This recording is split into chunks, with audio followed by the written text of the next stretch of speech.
everyone, and peace of Christ all of you. Please invite your friends and let us have some good time together. My topic today is like a mix of topics actually, but the reason I am a little bit late, but I am like, we are Arab, we are always late, you know.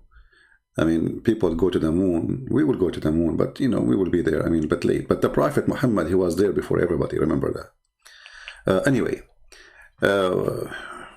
when I'm opening my browser, I saw a video by an atheist. And he is an ex-Muslim. You know, I understand that atheist people are genius. And I think that the word genius coming from the word genie. Because atheists, when they speak about anything, regardless if it's Islam or Christianity, they have the idea of genie. As an example, this guy here, he want to show you that, you know, he is not a fan of a Christianity, but he understands that Jesus is better than Muhammad, but at the end of the day, both of them, they are bad. So I wanted to give him a spank before we go to Islam. This is his view that Jesus, why is that Jesus was also 2,000 years old, older than Muhammad? We can make it young for you. I mean, if this is a problem, my friend, we can now change the date. I mean, this is two atheists are thinking. Like, why Jesus is 2,000 years old? I mean, you know what? I never thought about it. That's a good point. That you destroy Christianity. I mean, why he is 2,000 years old? How Christians even can answer that? You are a genius, not genius. You are just a genie. You tell us more. I'm really impressed with the intelligence. But his morality is far better than the morality of Muhammad. Why is that? And I'm like, I am sure of that if we pull out any person from ancient times and we put him in this day and age, he'd be like, oh, you guys are bleeding heart tree huggers. What is this crap? Why do you pet your dogs as if it's your son? You know, they will have a different morality. So I would apply the same thing on Jesus as well. But if you look at Jesus's life, you know, he is a far better character than Muhammad. I mean, we can find only a couple of evil verses, like where one of the verses says that I was not sent for peace, I was sent as a sword or something. And then, you see, this is how stupid you are. I mean, atheists are atheists, what you can do. Did you even read the verse, you idiot? You see, I call people donkeys just to give them a rank of education. You know? I don't think you are on that level yet. You did not pass that rank. I don't know what the name of the little donkey. If you idiot, you go to the verse, you will see that Jesus is not talking about he killing, Christian killing. You will see that because of me, you will be tortured. Because of me, you will be killed. Because of me, a sword will be on you. But the stupid silly you, and the stupid silly he, and the stupid silly she, they do the same as the Muslims. You cut from the whole story, you cut two words.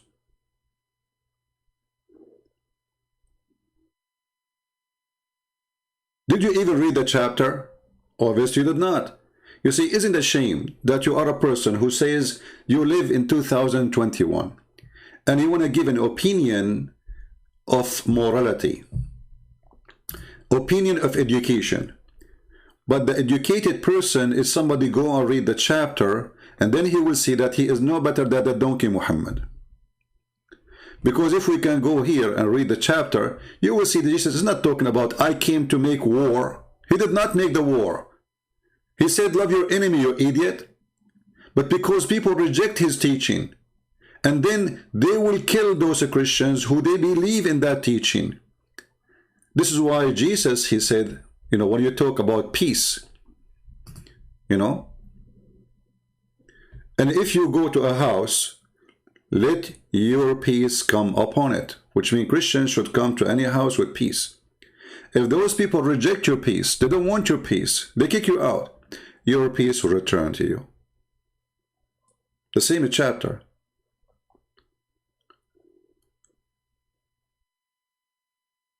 And you will see that Jesus, he sent his disciples to do all the good work, not to kill. You heal the sick, you clean the lepers, you raise the dead, you cast out devils. And not only that, freely you have received, freely you give, which means all those things you do for free. But the stupid you and the stupid he, you quote, you do exactly like the Muslim. You know, they claim, those atheists, they claim that they are better than Muslims. You do exactly what, actually, I believe that you copy that from the stupid Abduls. And Jesus said to them, these things I have spoken to you, that you should not be made to stumble. They will put you out of the synagogue. Yes, the time is coming that whoever kills you will think he is all for good service. Service to who? To God. So the sword you are talking about, did Jesus launch a war? Did he say takbir? Idiot donkey? I don't really care for atheists because I find them very silly and very stupid. Somebody want to convince me that he used to be a monkey. You are a monkey. I do not need to debate it. You prove it yourself. A monkey is somebody, he see the banana, he think there's no tree, it's called banana. Because all what he sees the banana, he want to eat it. But there's a tree where the banana come from. And you want to convince yourself that you are a banana, but you want to convince yourself that there's no tree. And you used to be a mosquito, and then you became a chicken, and then you became a monkey, and then you became a human. Evolution. I don't know. I mean, now you are in the best process, by the way, in evolution. Because you used to be a Muslim, now you are an atheist, and tomorrow you will be a hippie.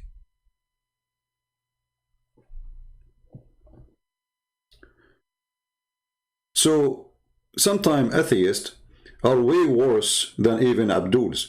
You see, actually, the worst criminals in history after Muhammad is atheist.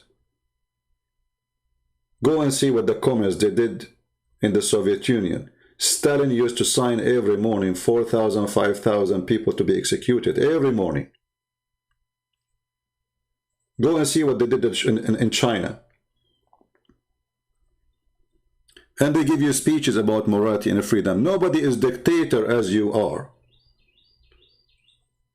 You see, at least the stupid Muhammad, he come with some rules. If you follow them, you know, you get away with it. With atheists, there's no rules. The dictator, up to him, he do whatever he want. To the point even that they decide to Chinese women, you can have only one baby. This is what we got from your atheism. So a woman, a poor woman, she spent her life, she cannot have any child except one baby. And if she have another baby, she might be executed. What kind of morality your atheism brought to us? Morality for them is just to be hippie and have sex around. But they don't bring us anything good, really. In the same time, you will see how hypocrite they are. If you ask this guy, I'm not trying to insult him, are you willing to have sex with your mother? He will say, no way. Okay, why? Is that atheism thing? Is that the holy book of atheism taught you? As long everybody is an animal, and she is a female and you are a male, then why you say no way? So you claim to be an atheist, but the fact you are taking your morality from us, the good ones, if you have a good one inside you. If I say to you, you are going to have sex with your sister, you say no way. Your daughter, no way. Why? Aren't you an atheist? Hippie? Anyway, we finish with this skit. Let us go to other Abdul. You see, the title of my video is a challenge, open challenge to Allah, aka Allah, aka Allah, aka Muhammad, aka potato, aka tomato.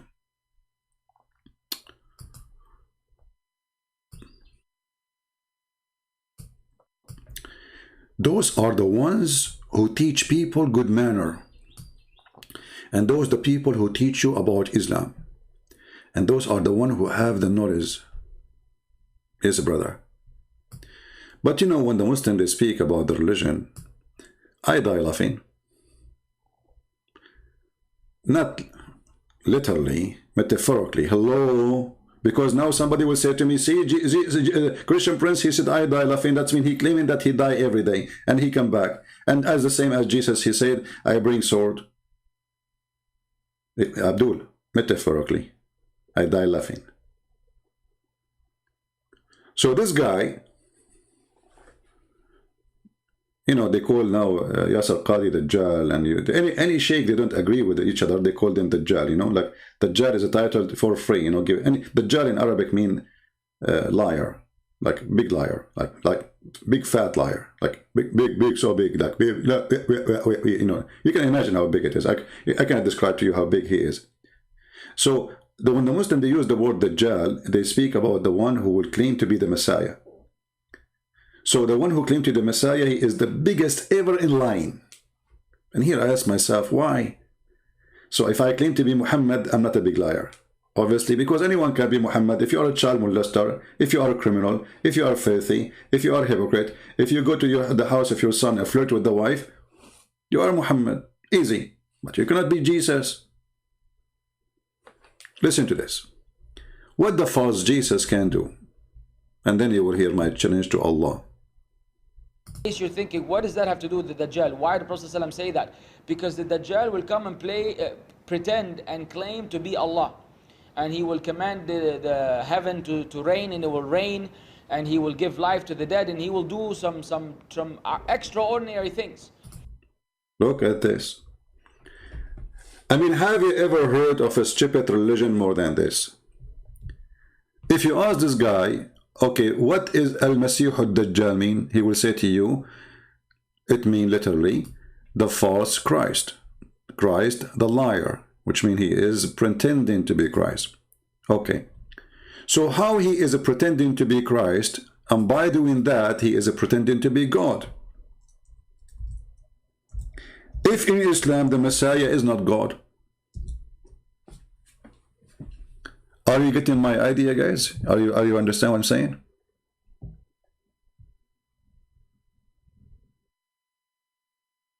All those stories about Ad-Dajjal.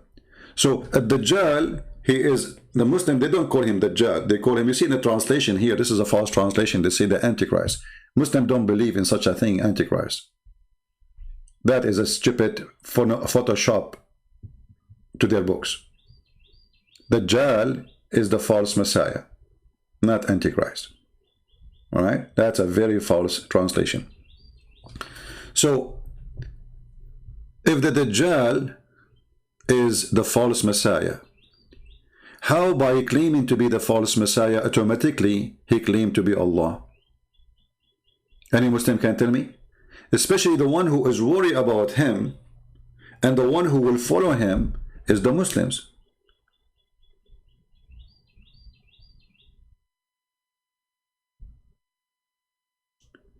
And you will see that this false Messiah, he will kill a human and then he will make them go back alive, like he will bring a sword and chop the person to pieces and then he put him together.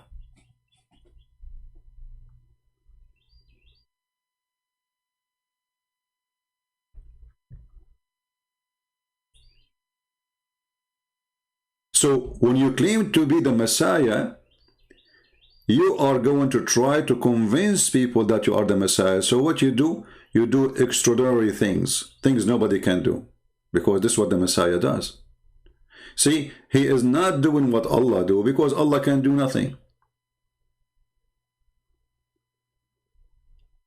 What is the difference between the Antichrist and the false Christ? Well, the Antichrist is not a person claiming to be Christ, you know. The Antichrist is somebody, you know, will, let us say, power of people will gather around him, and he will be fighting everything Christ stands for, everything Christ taught, everything Christ, the faith of Christ, let's say. So Antichrist, the Bible says, who is the Antichrist? Is the one who denied the Father and the Son. So there's Antichrist as a person, and there's an Antichrist of a belief. But the belief is present the person. The one who denied the Father is the same one who, and denied the Son, is the same one who followed the Antichrist, and the Antichrist himself, he believed in that. or let us say he promote that. So in Islam, there's no Antichrist. There's a person who will come as a false Messiah, and this person, the Muslim, they call him Ad-Dajjal, Al-Masih Ad-Dajjal, not Ad-Dajjal only. Dajjal is a short name. Al-Masih Ad-Dajjal. Messiah, the false Messiah.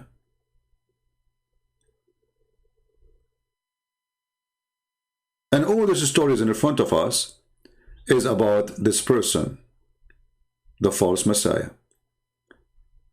But then you will see that Muhammad is so worried about Muslims thinking about this false Messiah to be Allah. We heard this Abdul saying that this false Messiah will claim to be Allah. Did you hear it?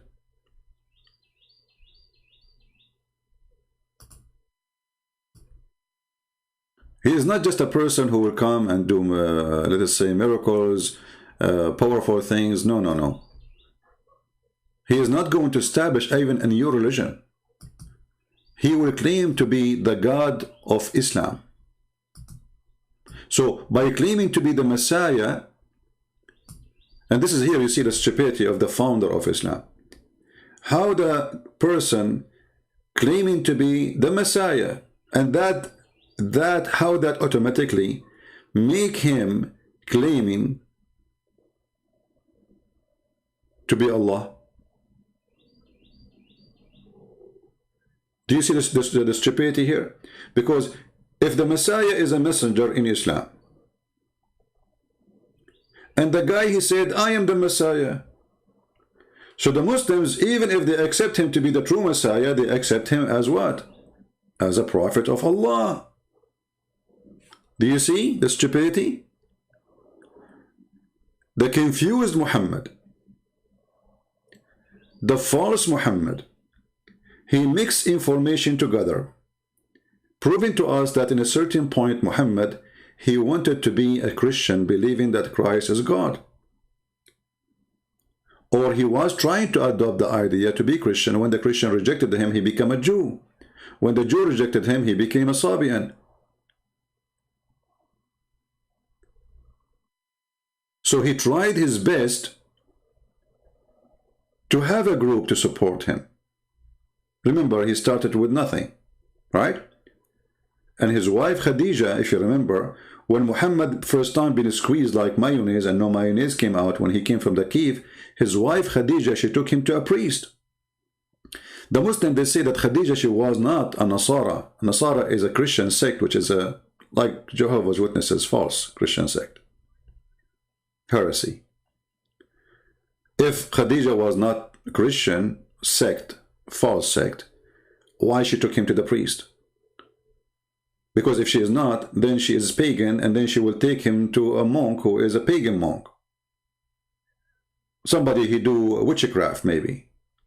But she did not do that. She took him to a priest. Why she did that? Because obviously she is a person who belongs to this priest faith. Especially he even he used to be a pagan, which means if he is a person who left paganism and he became Nasara, then the people around him, his family, they will reject him because he left the faith, he changed his faith. This is what happened usually. But she did not reject him, she approved him, and you will see that Muhammad is always with Warqa, and Khadija herself is the one who took him to Warqa as if he's a kid.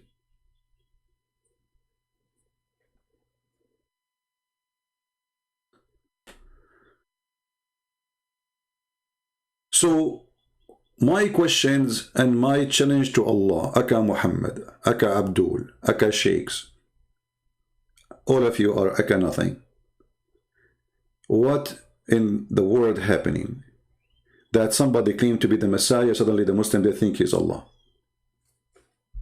Any Muslim can tell me? How the Nasara come to believe in? Well, there is many, as any belief, anyone can create an idea and people follow it, like Jehovah's Witnesses, like Mormon. Very easy. I know I can claim something. I will find a bunch of idiots, believe me, and then we grow. This is how it works.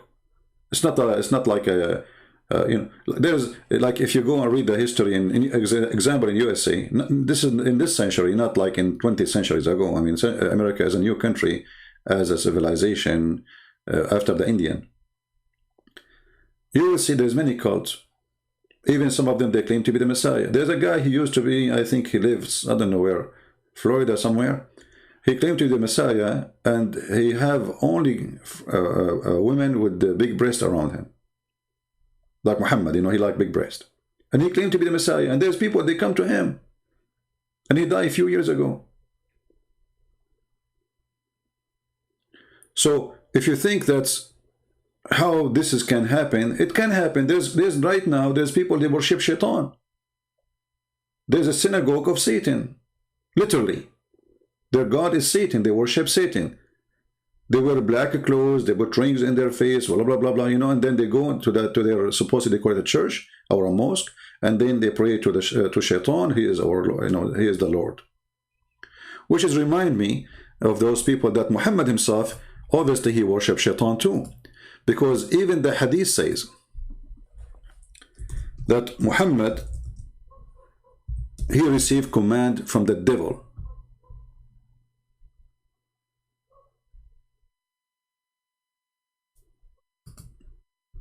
Do you see it?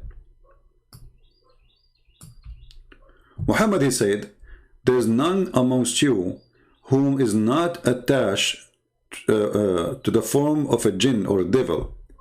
They, the companion, they said to him, will you too? Thereupon he said, yes, with me too.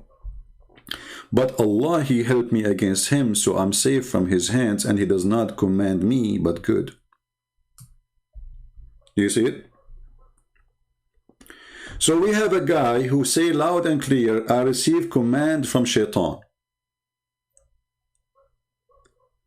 And the claim is that Shaitan is good. See, this is a good Shaitan, brother. He was a bad Shaitan, he's a bad Shaitan, but Allah helped me against him. So Shaitan command me to do good. Have you ever heard of a Shaitan command to do good? Like what? Hey Muslims, can somebody give me a good command of Shaitan? I want to learn one.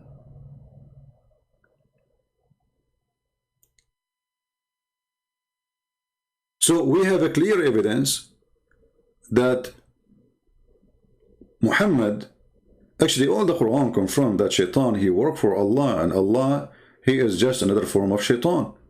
You know, if you go and see, who is the one who spread enmity between you? Who is the one? The Quran says Shaitan. The one who spread enmity is Shaitan. Chapter 5, verse number 91.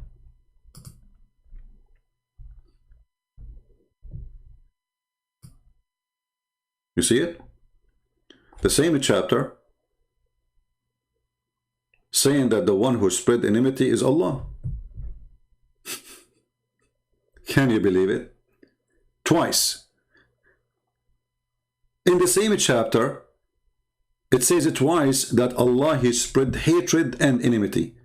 And in the same chapter, it says once that Shaitan, he spread enmity. So Allah, he went twice to one.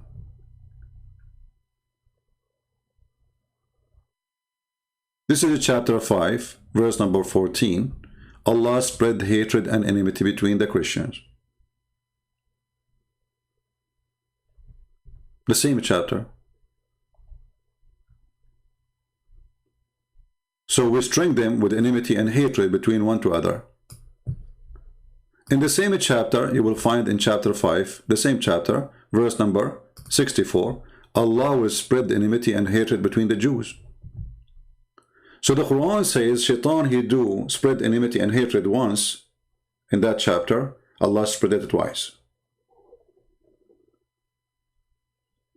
So you will find that the goal of Satan and the goal of Allah is in total agreement. Both, they do the same act, spreading hatred. While Jesus was saying, and he said, love your enemy. Forgive those who do bad to you. Actually, even, you know, What is the most famous prayer we Christians we pray? I just remember something. What is the most famous prayer we Christian we pray? Somebody tell me. I know the sound take time to come to you.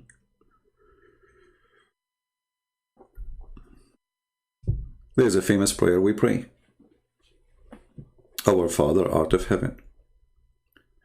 If we go to our Father art of heaven and check the prayer, you will see right away there's a condition. And the condition is you have to forgive, right? You have to forgive. If you don't forgive, you don't receive forgiveness.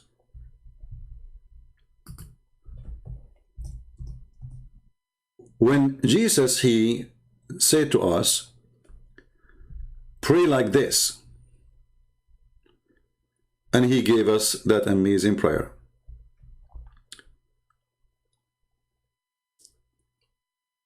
Can Allah give Muhammad a prayer equal to it, or even better?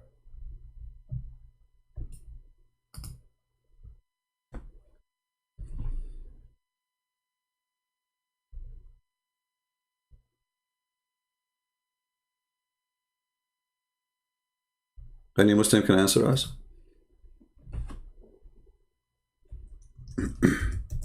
Can Allah come with something equal or better? Like, do you have Muslims in your religion? Something better?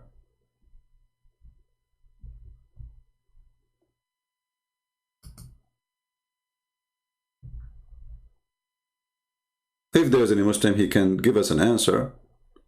Please help us. Because a prayer of a religion present the religion. What I see that Muslim prayer is nothing but cursing, insulting, hatred, anger. Like now they are praying to Allah to destroy the Jews. And as always, they always do that.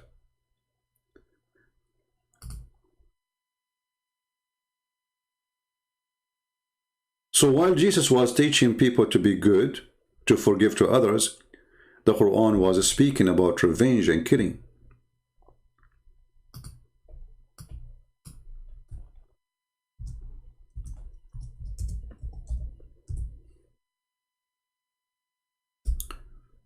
If we go here,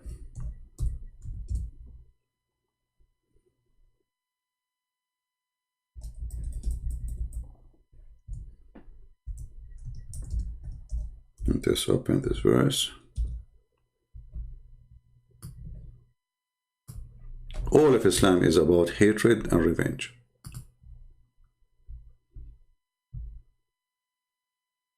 Allah will punish them by your hands, cover them with shame, and that victory will heal the breast of the believers. How much hatred in their breast.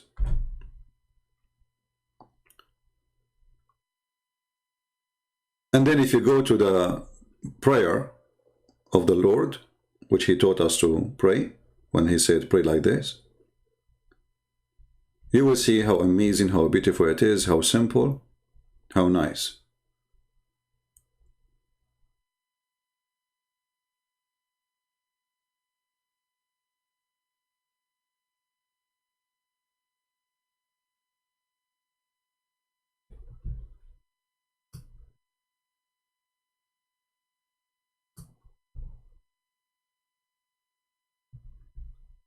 The prayer of the Lord does not fit with the prayer of Allah.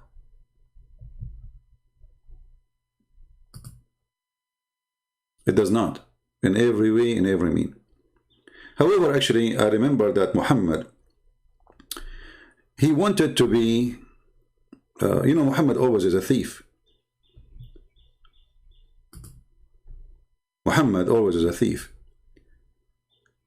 So once Muhammad, he was asked how to be healed from illness. and he start quoting the same prayer which is our Lord he taught us, which is proving again that Muhammad is nothing but a fraud and a scam. If we ask the Muslims, can we find the Lord the prayer in your books, your prophet reciting it? Vengo, you wanna answer me?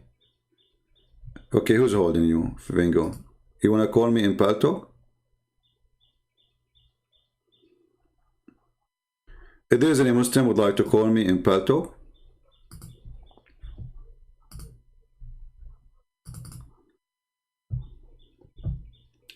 if there is any Muslim would like to call me in Paltalk and answer me, as I heard I saw in the chat somebody saying he can answer me.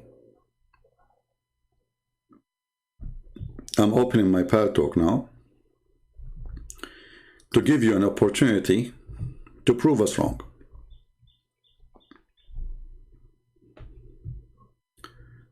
All right, my Paltalk now is open. If you are willing to talk to me, please don't hesitate to text me immediately right now, and I will call you. You cannot call me right away, you have to text me first. Just text me, and I will be happy to call you. Tell me I'm a Muslim. Don't text me, says hello. Tell me I'm a Muslim, I want to talk to you. All right? Yeah, they can only answer me face to face. That's it. Face to face.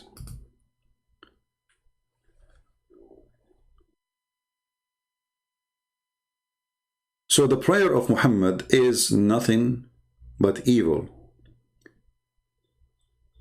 And when Muhammad he speak about the Dajjal, which is our topic, and we showed you how this person, he mentioned the Dajjal, which is supposedly the false Messiah. But yet he is so worried, and he's a prophet worry, that people will believe that the false Messiah is their God, Allah. And the question always comes to us, why? Why the Muslim will think that the false Messiah is Allah when the person is claiming to be the Messiah?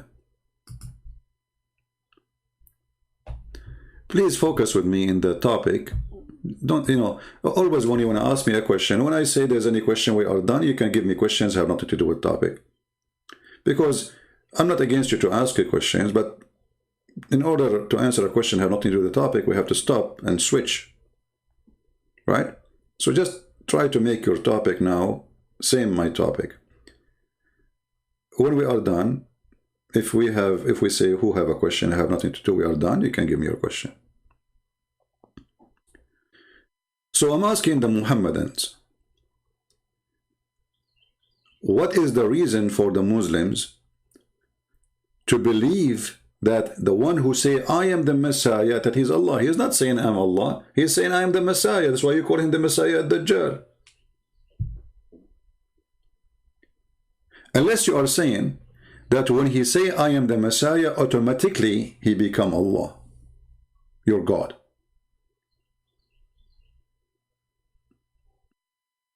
Any Muslim can help us?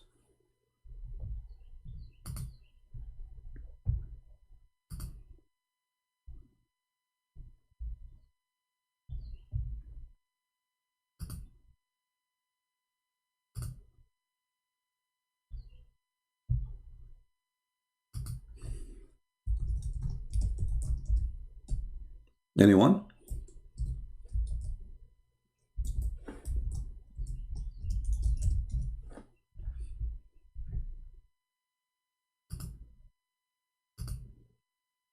Is a Dajjal is a false idea, false story made by Muhammad, or it's something real?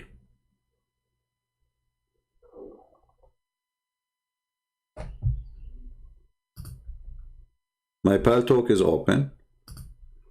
If you are a Muslim and you are serious, you want to talk to me, feel free. I'm willing to listen.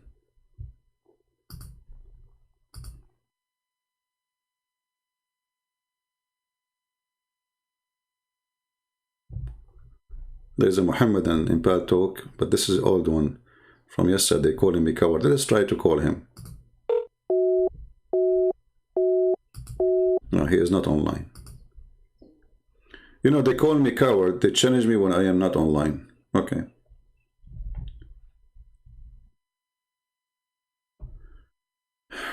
Protection, you are the Messiah? Well, you are not. I can prove it very easy. Here we go. I will give you a banning from my page. Well, can you come back? Protection. You just said you are the Messiah. If you are the Messiah, you do what the Messiah can do. I just blocked you in the chat. Come back if you can. You see, the real Messiah, they killed him. He come back even from the tomb. You stupid you, we just block you from the chat. You cannot come back. You remind me of Ahmad Mirza Ghulam. He claimed to be the Messiah. Second day, he found like 500 people in front of his house, and they are wheelchair, the blind, the one who have no hand, the one who cannot see, the one who cannot talk, all kind of ill people. And they said to him, if you are the Messiah, here we go, show us. He closed the door and he went to his bedroom. He slept under the bed.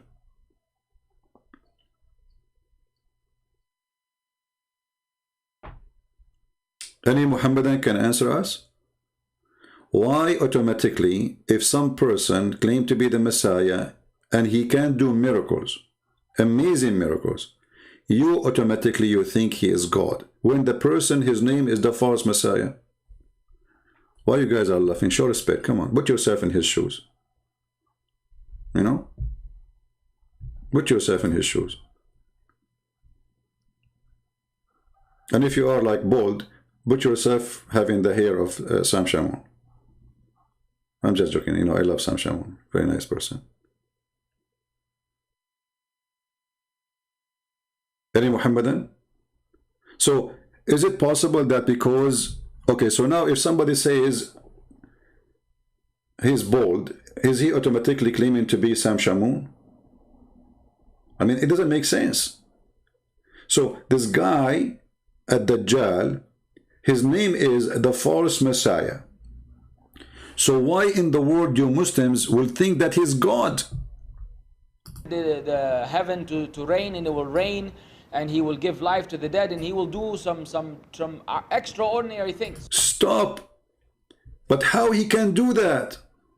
Is it the Quran says only Allah raises people from death? Isn't it the Quran says who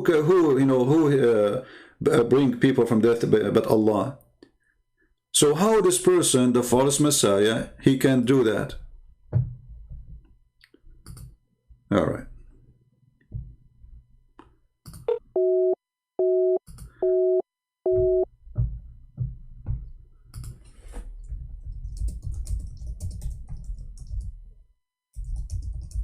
Mr. Ahmed, the one who texted me, add me to your list, maybe I can call you, because it's not working. Add me to your Pal Talk list, because sometimes your setting can be wrong.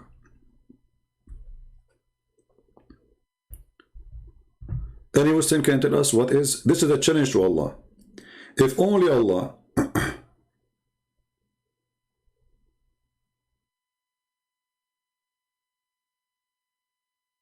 can raise people from death, and only by the permission of Allah, anyone can raise people from death. So how come this person, he can do that without the permission of Allah? Does it say anywhere that Allah is the one who made this person able to do so? Any Muslim?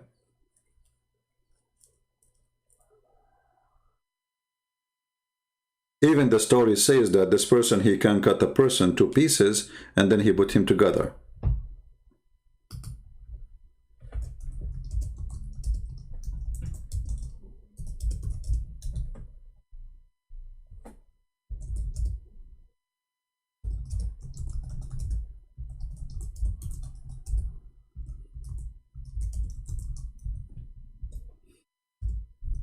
Any Muhammadan?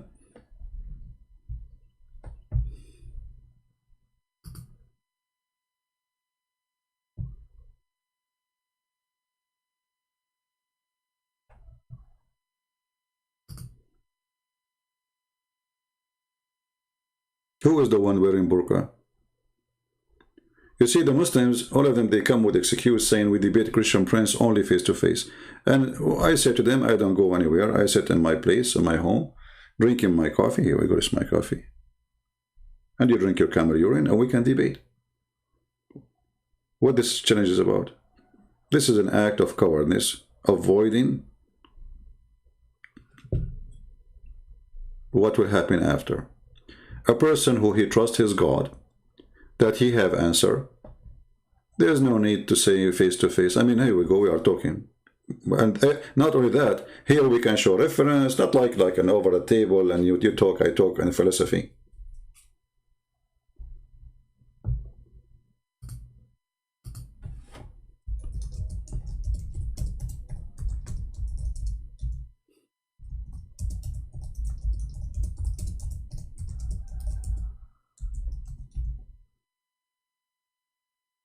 Anyone? What is your best coffee? I drink Greek coffee. That is the best coffee. You make you grind your coffee very fine, you know, not just extra fine. It's very simple actually to make it.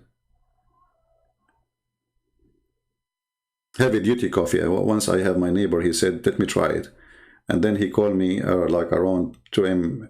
You know, he did not call me actually. I was, you know, I stay late, you know. So he saw my window and he said, are you up? I said, yeah, what up? What's up? He said, you have no idea what you did to me. I can't sleep.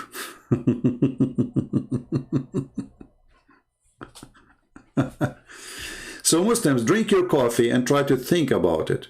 Why in the world this person, he become Allah on your eyes? If a person, he can create, or let's say he can make a dead man come from the grave, and he is a false Messiah, you believe he is Allah suddenly. So why you don't believe the true Messiah is the true Allah then? Because this is the true Messiah. Imagine this is Djupet religion.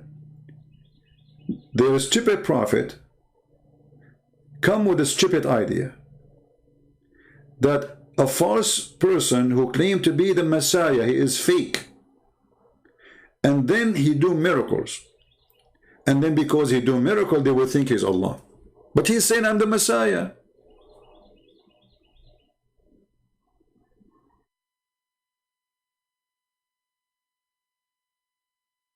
And as long you Muslim, you say that nobody can do such a thing like, you know, to give life except by the permission of Allah.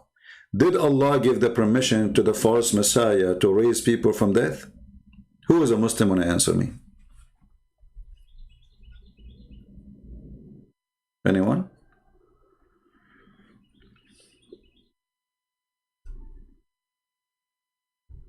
If there is anybody?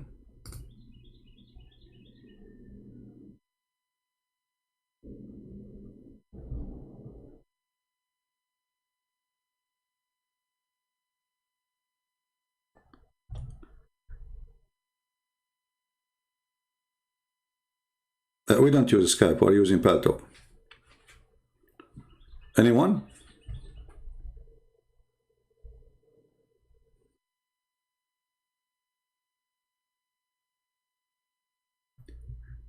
Let us see some of the miracle of the false Messiah.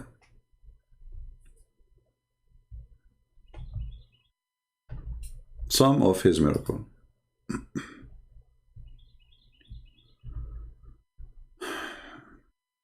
Unbelievable.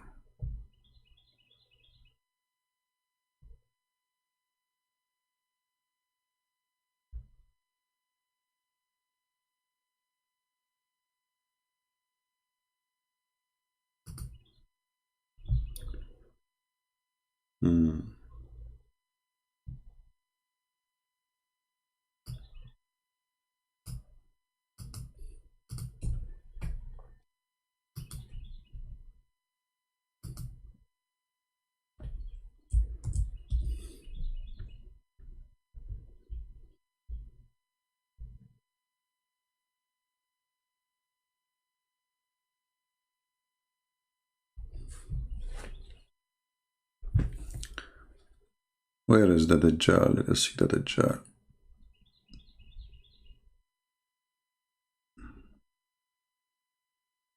Here we go.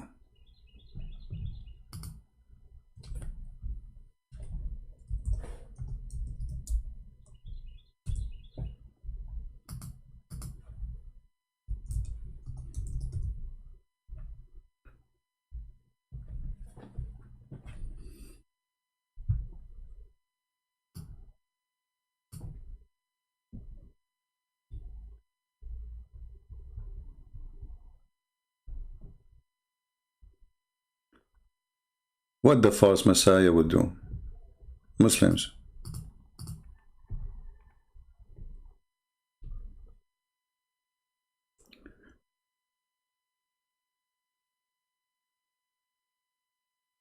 Anyone have an idea?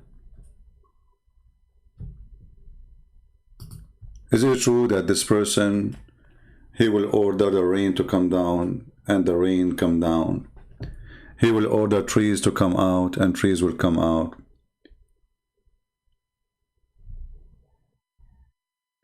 But is it true it says that this is all happened by the will of Allah?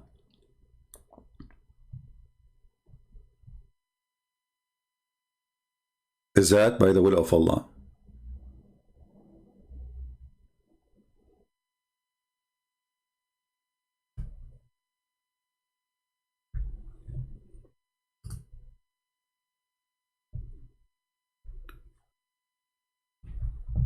Any Muslim?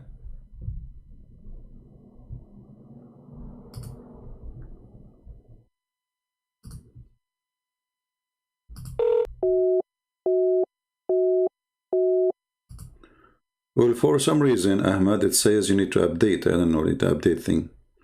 I don't know what's wrong with this spell talk. Some people, their call go through, some people, they don't go through. I'm not sure really.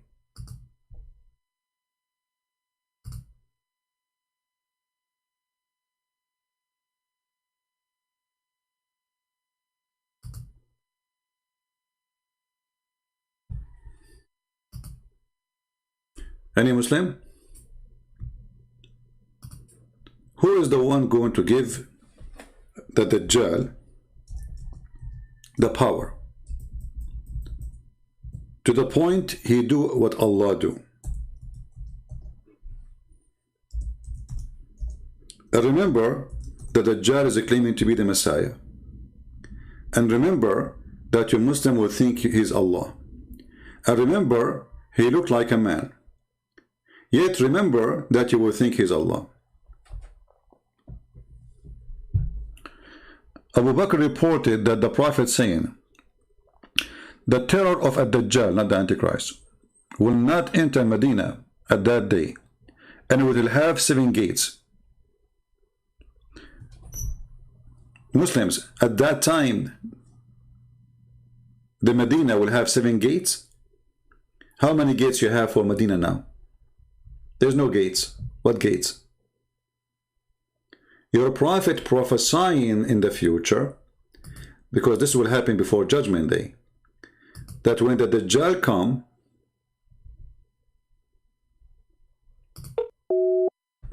yeah, still not working. I don't know what's happening.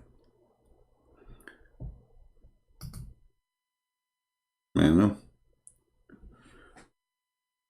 When the Dajjal will come, you know what? I will try to update my paltalk, but it says from their side it's need to be updated, not from my side.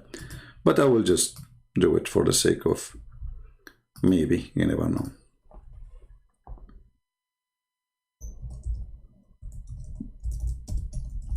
Any Muslim?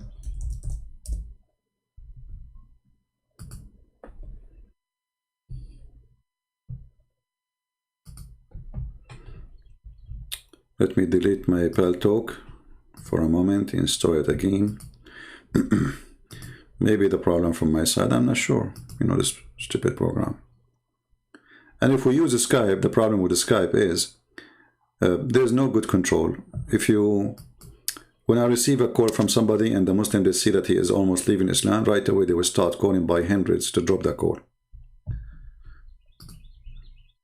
Same time, I get like tens of thousands of text messages from people I don't know and saying, hello, how are you? Let me install it again.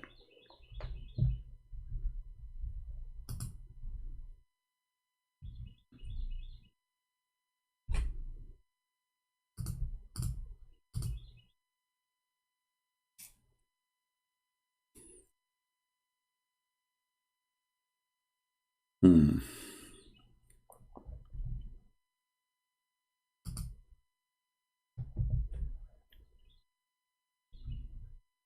on.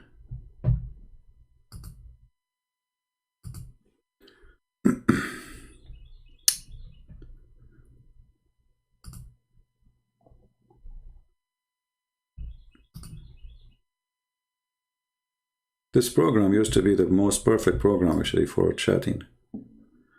But I guess since there's too many competition these days. Okay.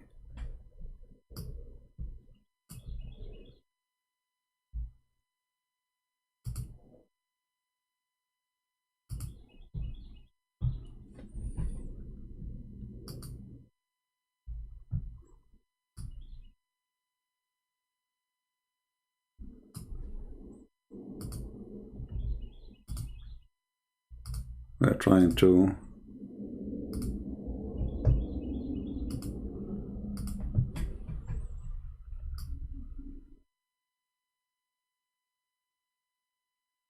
I'm not sure why it's taking too long time. I mean, so long. Anyway, I'm restoring my pal talk for now, but we will wait until it's ready. So do we have any Muslim have anything to say? You will notice that everything Muhammad he said about Ad-Dajjal is a fiction.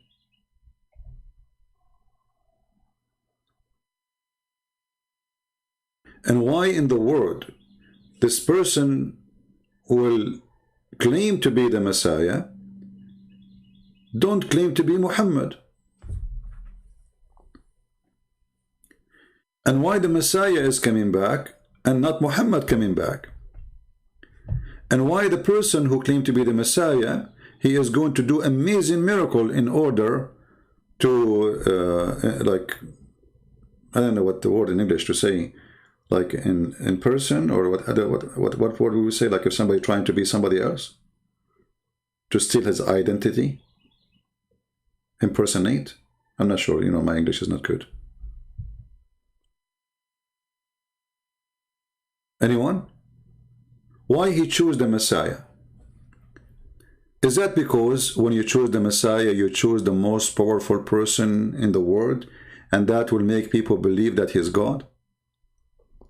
Why the Muhammad, he keeps saying, I seek refuge by Allah from the trouble of the false Messiah? Your prophet himself is terrified. Do you see it? And here, by the way, you notice that Muhammad is a false prophet again, because if he is seeking refuge from the trouble of the false Messiah, and the false Messiah did not happen after even 2,000 years, the one the Muslim waiting for, yet Muhammad was afraid from the false Messiah in his time, in his lifetime. Do you see it? Impersonate? Yeah, impersonate, thank you. I know the word, but I don't know how to pronounce it. You know, sometimes like, I have a very good English, by the way. They offer me to teach English in Stanford University, you know. But I said to them, you know, I am illiterate like Prophet Muhammad, and they said, no problem, no problem, perfect, because it's proven by science. Illiterate can be a teacher. Illiterate person, he can be the best, always, proven by science. And best example, Prophet Muhammad. Any Muslim?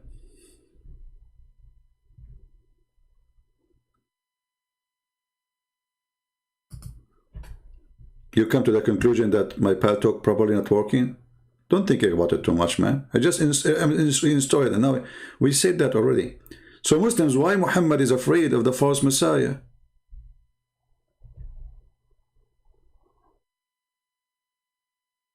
Right? Well, you know, the Messiah, our Lord, he mentioned there's many false Messiah will come. He said, you will see him. He said, they say he's here, he appeared there. He said, don't believe them, right? So we knew that. But this Muhammad, he claimed there's only one false Messiah. And this false Messiah, the Muslims, when they see him, they will think he is Allah. You see, this is our topic. It's not just about the false Messiah. This false Messiah, he can do amazing miracles. He can cut a human being to pieces and put him together.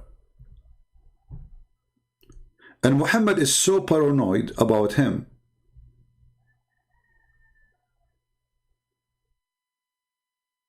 To the point he is afraid that the false Messiah will come in his time. Was Muhammad a prophet? Muslims, they say yes. So how he keeps saying, I seek refuge from this and this and this, and he count the false Messiah? Muhammad will be witnessing the trial of the false Messiah? You see, I seek refuge. He did not say, I seek refuge for you. I seek refuge. Muhammad himself is paranoid. He is so afraid that the Messiah will come in his time. He was so paranoid about many things he said. As an example, the people of Gog and Magog.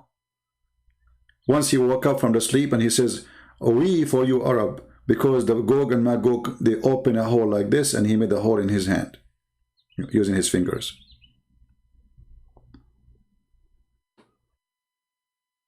Do we have any Muhammadan want to say anything? Let me see if Paltalk is ready to install.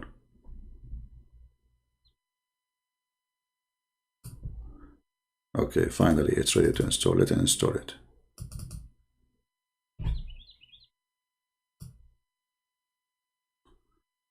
Well, we hope this will fix it. You know, maybe because you guys, the one who's trying to call me or me, are not saying inshallah. Because according to Muhammad, if you say inshallah, everything will be no problem. You remember the story of Solomon? He decided to have sex with 99 wives, and then he forgot to say inshallah. I mean, how in the world you do that? So he had 99 wives in the bed, and now he is going to do cuckoo.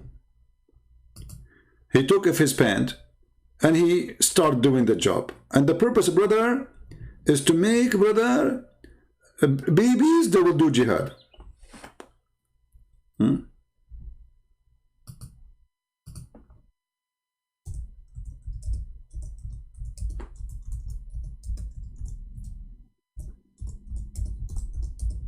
And then Allah, because he forgot to say inshallah, after having sex with 99 women, Allah, he made him have half baby. Now the story about the numbers, every hadith give you different numbers. Some say 70, some they say 99, some, I mean, depend. You know, depend in that in the mood of Muhammad. If he was saying that story in the morning or at night. Actually, we can search for the story. Hold on.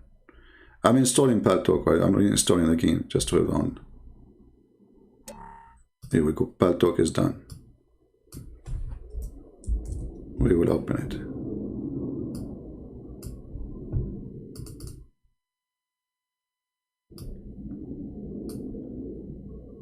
Okay.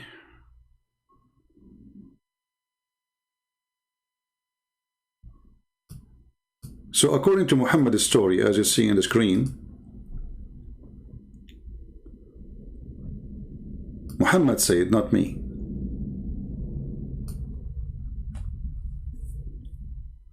Abu Hurairah reported that the Prophet of Allah is saying the following: Sulaiman, the son of David, the apostle of Allah, observed, I will have intercourse with 70 wives. You see, the story here is 70. During the night, one night, all of them will give birth to a male child who will fight for the cause of Allah, so they will join Hamas. His companions, you know, his companions, let me open Paltalk, hold on. It asked me to give permission. All right. So his companions, they said to him, don't forget to say inshallah. They told him.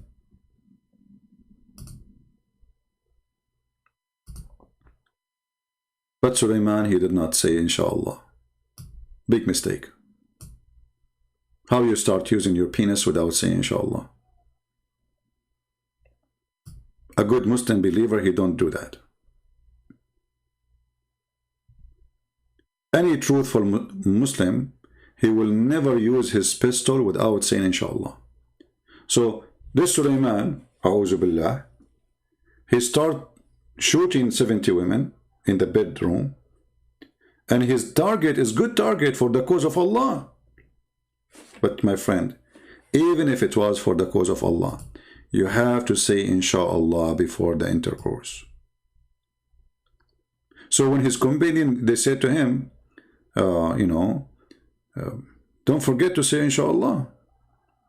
So, but he forgot, And none of his wives gave a birth to a child, but one, she gave birth to a premature child. Look at this madness.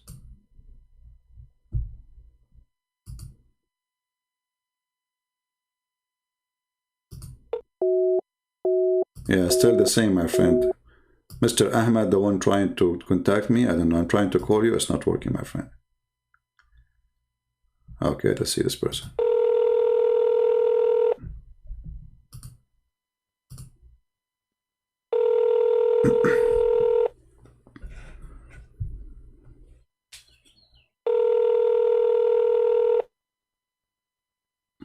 Answer, Mr. Ayub.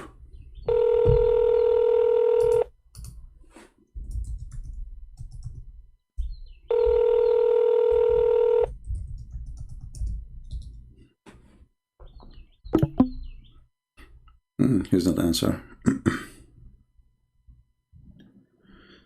Okay. I don't know. They said to me, call me. And when we call them, they don't answer.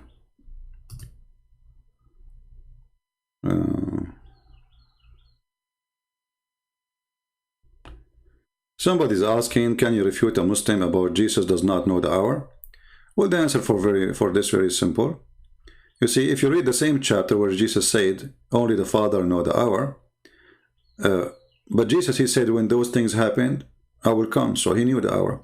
But what Jesus is saying, the announcement of the hour is only for the Lord, your Father.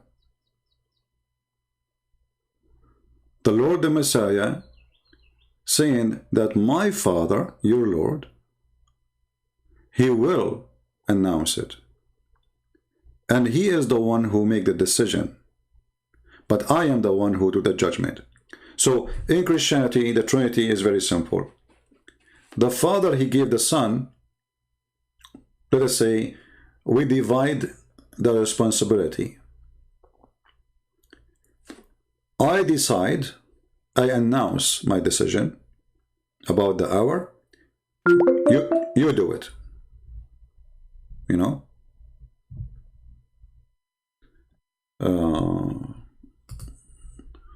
Let us see, Ahmed. Okay. Let us see, Ahmed, chat room. Hello? Hello? Are you there, Ahmed? Do you hear me, my friend? The problem in the chat room, we cannot speak in the same time. Just to let you know. You have to click at the microphone so you can talk to me. Go ahead.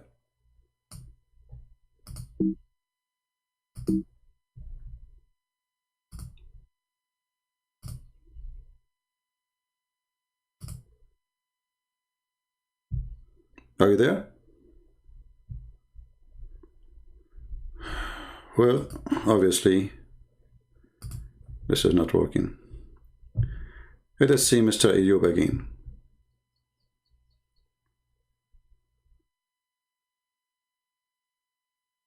Some subscription thing pops up.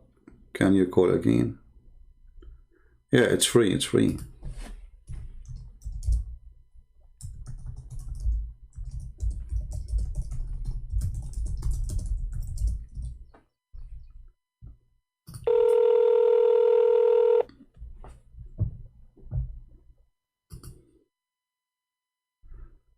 Hello?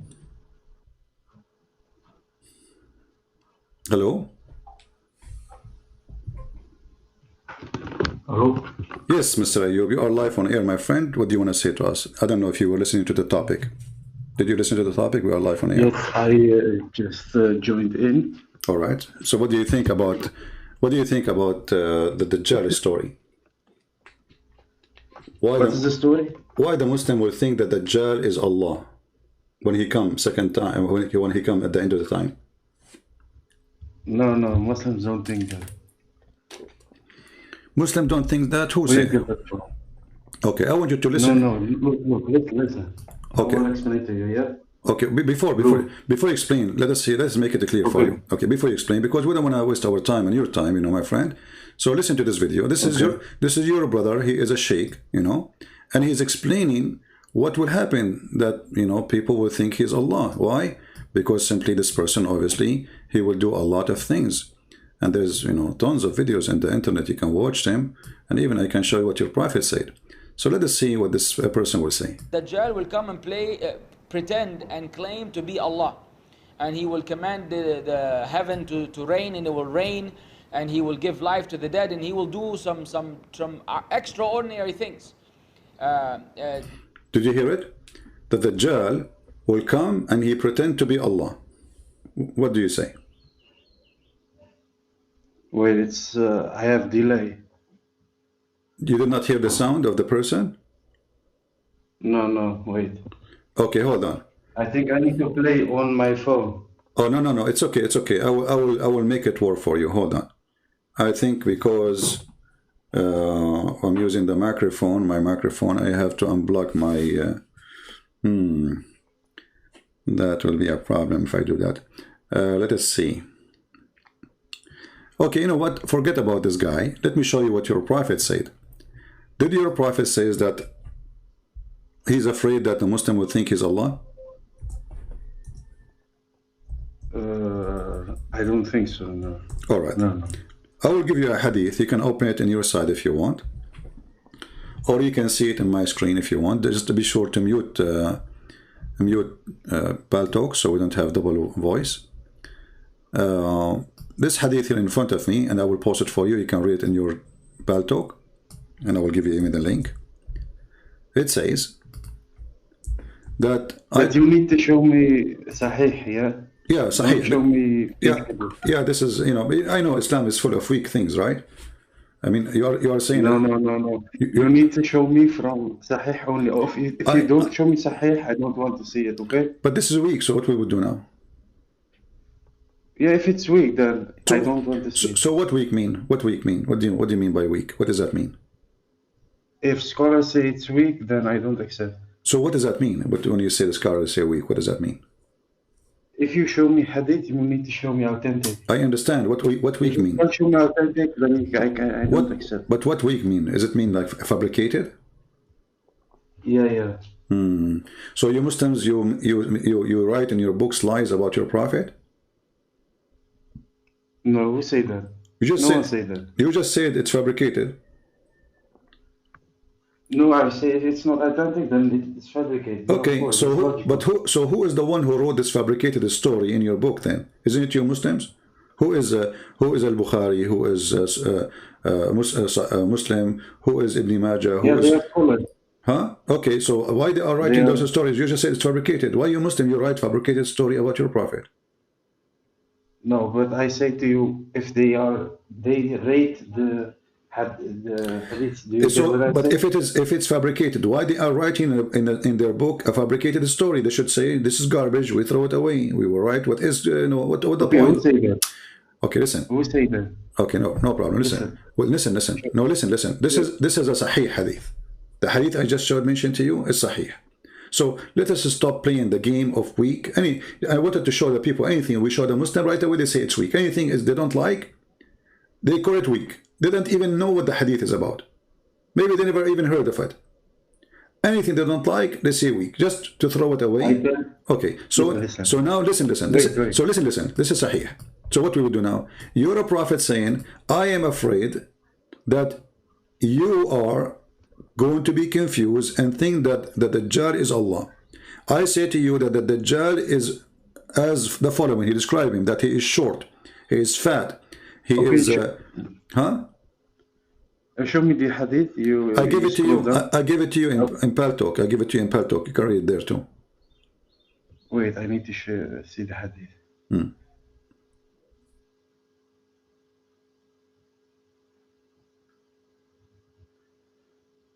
Okay, the Prophet ﷺ said, I have told you so much about it. Well, yeah, this is a description of the Dajjal. What's the problem with that? Exactly. But Muhammad saying the difference between him and Allah is just one eye. Yeah, no, no, you don't understand. See, what we think is that when the Antichrist come back, that the Jews and the Christians, especially the Jews, because they believe in the Antichrist, so they believe that it's God. Do you get what I'm saying? But no, my friend, Muhammad is speaking to the believers, not to the Jews, not to the Christian. And the Jews don't believe in the Antichrist. No, the Jews, you don't understand. no, I understand. Read hadith carefully. Muhammad is speaking to the Jews or the Christians or to the Muslims. He's speaking to the Muslims. So he said to them, I have told you so much about the Dajjal, the false Messiah, and I'm afraid you might not understand that the Antichrist is short-hinted, woolly-haired, one-eyed, and eyesightless, and neither protruding nor deep-seated. If you are confused about him, know that your Lord is not one-eyed. So what he's afraid of, that the Muslims are confused because Allah and the false Messiah, they look exactly the same. So Muhammad now is giving you. No, it doesn't say that. Well, it doesn't say that. Well, what do you mean? It's in front of you. Okay, what the difference between the false Messiah and and Allah? My friend, the Messiah is a human, correct? The false Messiah is a human. Yeah, yeah. The real Messiah, the real Messiah, according to Islam, he is just a human. He is not God, right? Yeah. Okay. Sure, yeah. So the false Messiah is claiming to be the Messiah. So why Muhammad he's worried about you Muslim thinking that Allah is the false Messiah when he's a man? Because you don't understand. Look, listen. I will explain. Explain. When Okay. the false Messiah comes back, look. When the false Messiah comes back, he will deceive people, and he will do miracles, and people will believe he is God, because you believe. But this is not a man is God. But this is not my question. It's not, you see, the Muslims are the one to believe him, not us. This is not us. Muhammad, he's afraid that the Muslims will follow him, not us. Not us. Yeah, of course. So how Muhammad? Okay, how Muhammad make you now able to recognize that this is not Allah? He said you should know that Allah is not one-eyed, right? So this guy have a problem. He looked like Allah exactly. He's short. He have curly hair. He's neither protruding. It's in the front. It's in the front of you. What is the okay? What is the only? What is the only? Okay, how many eyes Allah have? It doesn't matter. No, it matters for me. I want to learn about Allah. I want to convert to Islam so I can get the 72 versions. What do you mean doesn't matter? I want to see. I want to see how Allah he see me. Do Allah he see me if he turn his face, or he see me? He sees all see. Okay, so your prophet saying he's not one-eyed. How many eyes he? How many eyes he have? I don't know. Maybe 2, maybe 5,000. It doesn't matter. Well, that, he doesn't have one, and well, we know. If you have 5,000, that will make him a spider or a bees, you know. But you see, well, I'm not making fun. You know, your prophet says the only difference between the false Messiah and Allah is one eye. Okay, do Allah have a hand? No, do Allah have a hand, my friend? Yeah. Okay, that's true. How many hands he have? I don't know. 2 hands. And I can show you the hadith. Where it say that? Okay, here we go. You go show fake hadith again? You Muslims, you have a lot of fake stories that look like, you know, because anything we show you say it's a fake story. No, you fake stories, because last time you lied. Ah, I lied. I remember you lied. Ah, okay, I lied. Okay. You lied about that. Listen. Last time, because I want to ask you a question after you finish. Because last time you lied about Zakir Naik. Okay, you can ask me, you can tell me about the lies as much as you want. Here it says, and he's both his hand, Allah, he have 2 hands, and both his hands are right hands. So not only Allah have 2 hands, it's in the hadith in front of me, it says that, and both his hands are right hands. So not only he have 2 hands, he have a birth defect, he is born with 2 hands in the right. I don't see the. Oh wait, it's. I have delay maybe on my screen. Wait. No problem. Is it the hadith? It is a hadith, yes.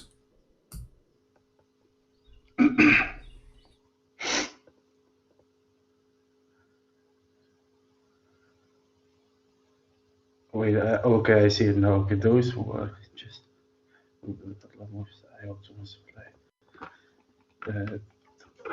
Those who are just in their release and the and both his hands. All right. Okay. Okay. So what's your point? You said to me, I said Allah have two hands. You No, said, no. I didn't say it's not true. I said where is the evidence? I didn't say it's not true. okay. Okay, So now we are forming a man. Allah have two eyes. Allah have two hands. Allah have 2 feet. Allah have two arms. So this is a man. And now the prophet saying, I am afraid that you will think that the false Messiah, who is a man, you will think that he is Allah. You know why Muhammad? I explained to you. Listen. I explained to you. People will think that because, for example, you believe that Jesus is God because he did miracles. For one example, and a lot of people thought that about the prophets in the past. So that's why what the Antichrist come back. People like atheists and Jews and Christians and even Muslims. No problem. Listen. I'm listening, my friend. But your prophet, he did not tell them you recognize him because he have bad miracle, or he said the only difference between them is one eye. You should know that your God is not one eye. I didn't say that that's the only difference. He said that. Okay. From all the description, isn't it enough to tell them that he is short, etc.? Why you are comparing him to Allah's eyes? If he is short, just tell him he's a man, and that's it. People will know that he is a false man anyway. He's a man. He's not God. You know, as long as he's coming as a man, why you are going to be confused, think he's God? Because if miracle, you Muslim, you believe that God is not a man anyway. And if the guy is saying, I am the Messiah, he is saying, I am. This is why you call him the Messiah, the Dajjal. You say, I am the Messiah. So the man is saying to you, you are the Messiah. And you are a Muslim who believe the Messiah is a man anyway. So why you think that he will be Allah? Okay, so who is going to think that? Explain to me then. The Muslims. If you think I don't understand. The Muslims will think that he is Allah. Wait, let me read the hadith again because I don't think you understand. I have told you so much about the very Antichrist that I'm afraid that you may not understand. The Antichrist is short and tall. Will he add one eye and eyes? And neither protruding nor deep-seated. Okay, so who is he? Is he speaking to his companions in this hadith? What do you think? He's speaking to the Hindus? Well, I don't understand what you're. I just don't get your point because I already told you. My friend, your prophet. Who listen to the teaching of your prophet? Who your prophet talking to? He's talking to his companion. Obviously, I don't believe in this madness. So this is made for you, not for me. So your prophet is worried that you will be confused. Do you see the word confused? Okay, if you are confused about him who? The false Messiah. He's not only talking about. Listen. Hello. I'm listening. Hello? Yeah, I'm here. Okay, just let me finish, okay? Okay, listen. I already explained to you. It's also about Muslims, but it's also about other people. So if the Messiah, that's how how I see it.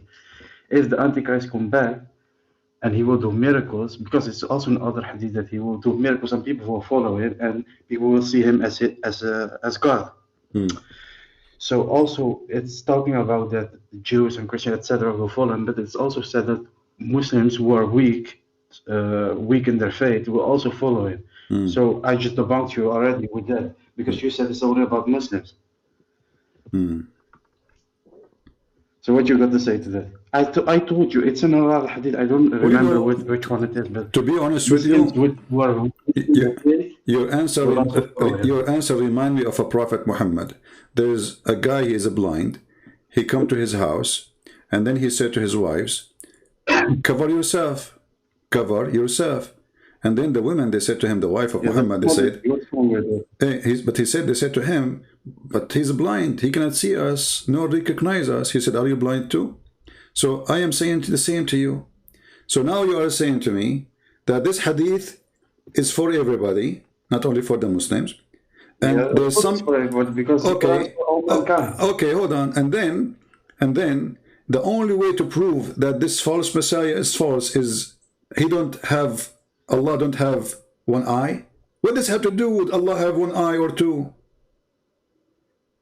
I thought you my God, Muslims. you don't understand. No, I understand. The answer is very simple. He don't have one eye. The only difference, how we can know that this is not Allah? You should know that your Lord is So what not are you one saying? eye. You think that Allah is a man? I'm not saying your prophet saying that the only way to find out if he is Allah or not, ask him to take off his sunglasses and look at his eyes and tell him, look me at the eye. Hey, look, no, look here, look here.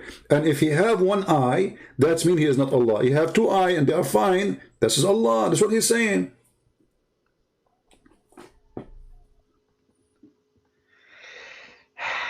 I explained to you, but okay, you know what? That's your interpretation. Okay, is there any?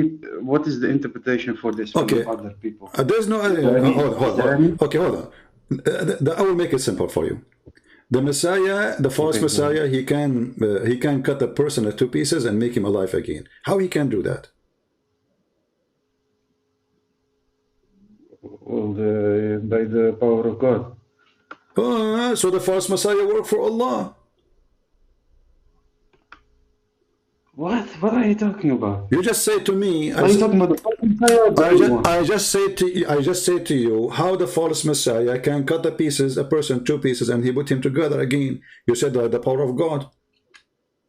Yeah, of course. Okay. How else? So Allah, he gave him the power to do so, correct? Well, yeah, of course. How else is he going to Okay, do it? See, so- another God. We don't believe in three gods like All right, this. hold on. So is the false Messiah a bad person or he's a good person doing the plan of Allah? I don't know if he's a bad person or a good person, but he's a deceiver. So what you okay? If he is a deceiver, but he is just working for Allah, so the real deceiver is Allah because Allah he sent him. No, he doesn't work. Okay, No, he doesn't work. let us go back to zero.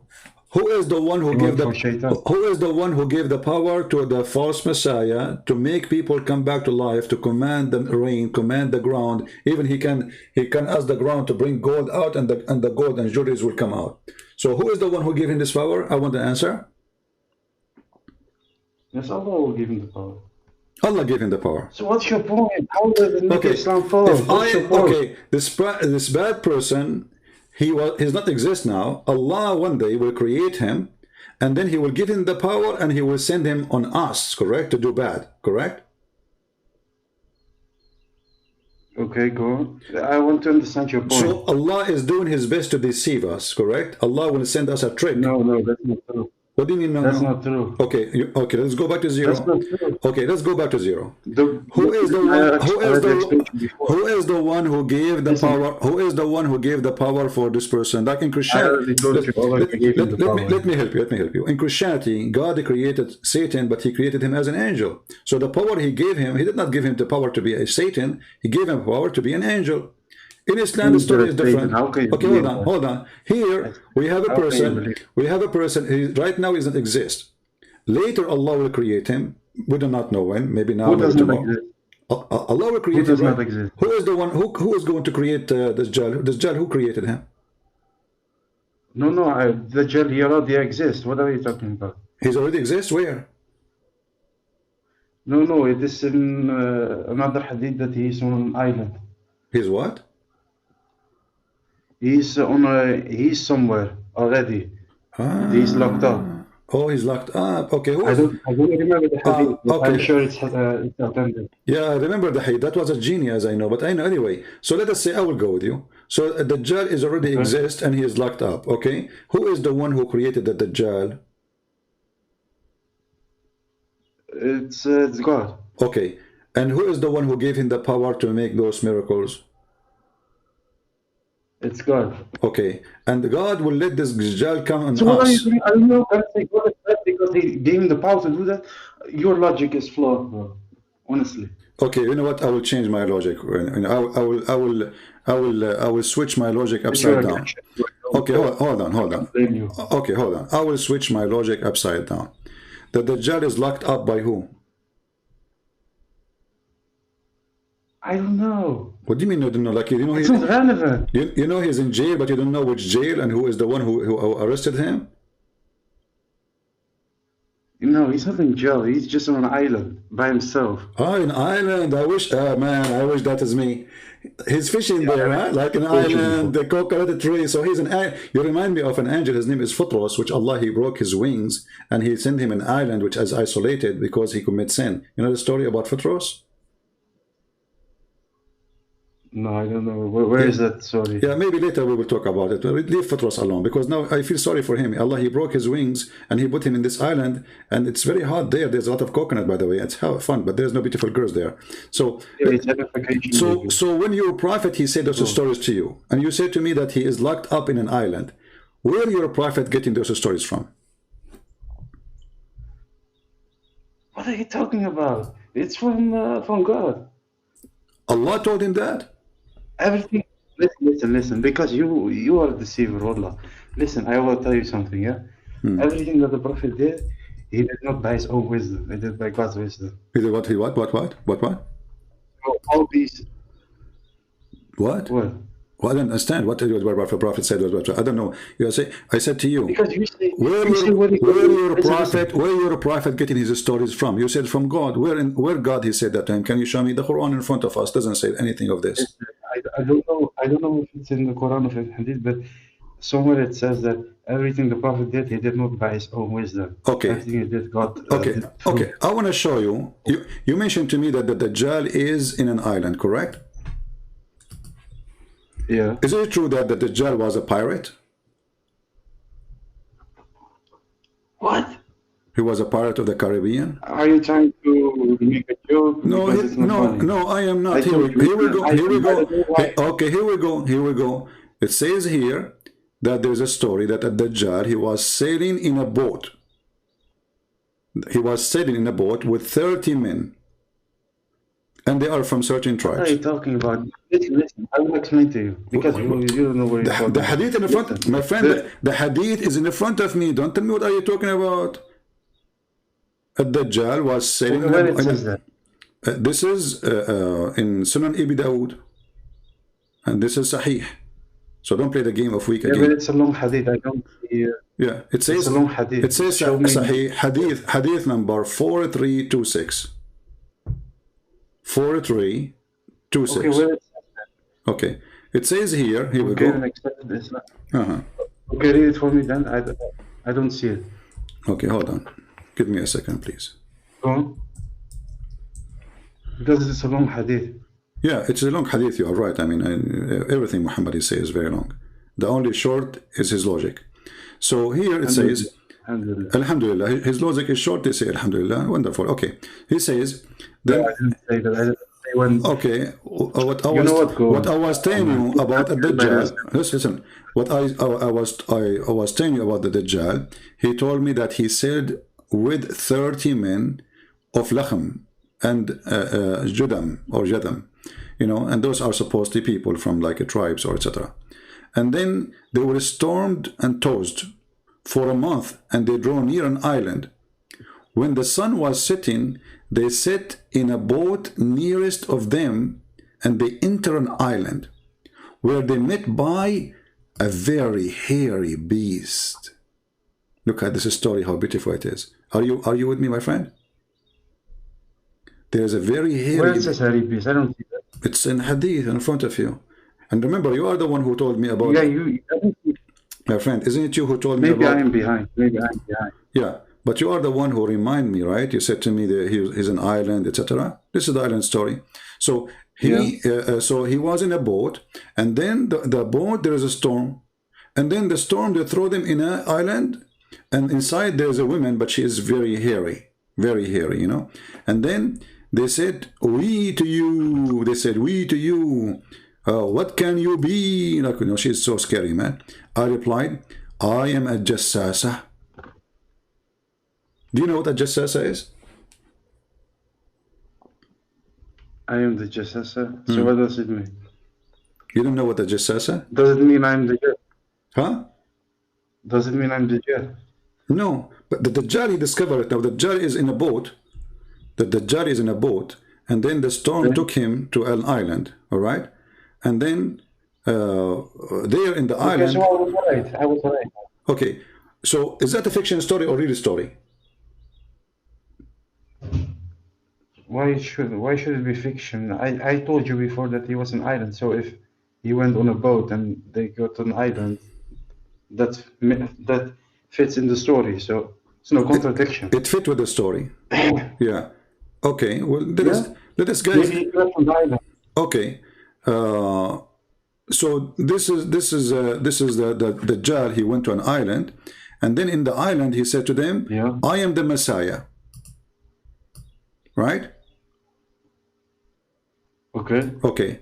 So now you see, we confirm that the Messiah exists. He will not be created, as you said. You see, I said maybe he will create it, maybe he doesn't exist, right? But you said to me, he exists, and now I agree with you. He exists. Where is the Messiah now? Yes, what are you talking about? You're talking to yourself. I already explained to you before. Where? You did not give me anything. As you see, he's a free. I got you busted. He's a free. Okay, so what's the problem with the story? So your prophet is a liar, because if the Messiah is already exist in his time, and the Messiah is a free, this false Messiah, and he met with the Jassasa, but all of those are the signs of the Judgment Day. So Judgment Day must be happening in the time of Muhammad. So when I told you he's not created, he's not exist, I wanted you to tell me, no, he's exist. So later you cannot deny it, because Muslims, if we say to them he's exist now, they will say, no, he's not exist. If I say he's exist, they will say no. If I say he's not, they will say yes. And that's what I did. I said he exists. Yes, exactly. I said to you, listen, I said to you, he's not exist, he will be created later, maybe now, right? So I said maybe. And then right away you voluntarily, thank you very much, you said, no, he's exist and he's locked up in an island. Okay, so now the false Messiah is exist in the time of Muhammad. He will not come in the Judgment Day. Unless the Judgment Day was in the time of Muhammad. So Muhammad is a fraud. Because as you see, he came and he met with the Jassasa. Do you know who's a Jassasa? I don't know. I already told you I don't know. No, I think... Okay. Okay, go. In the Jassasa... Let me explain.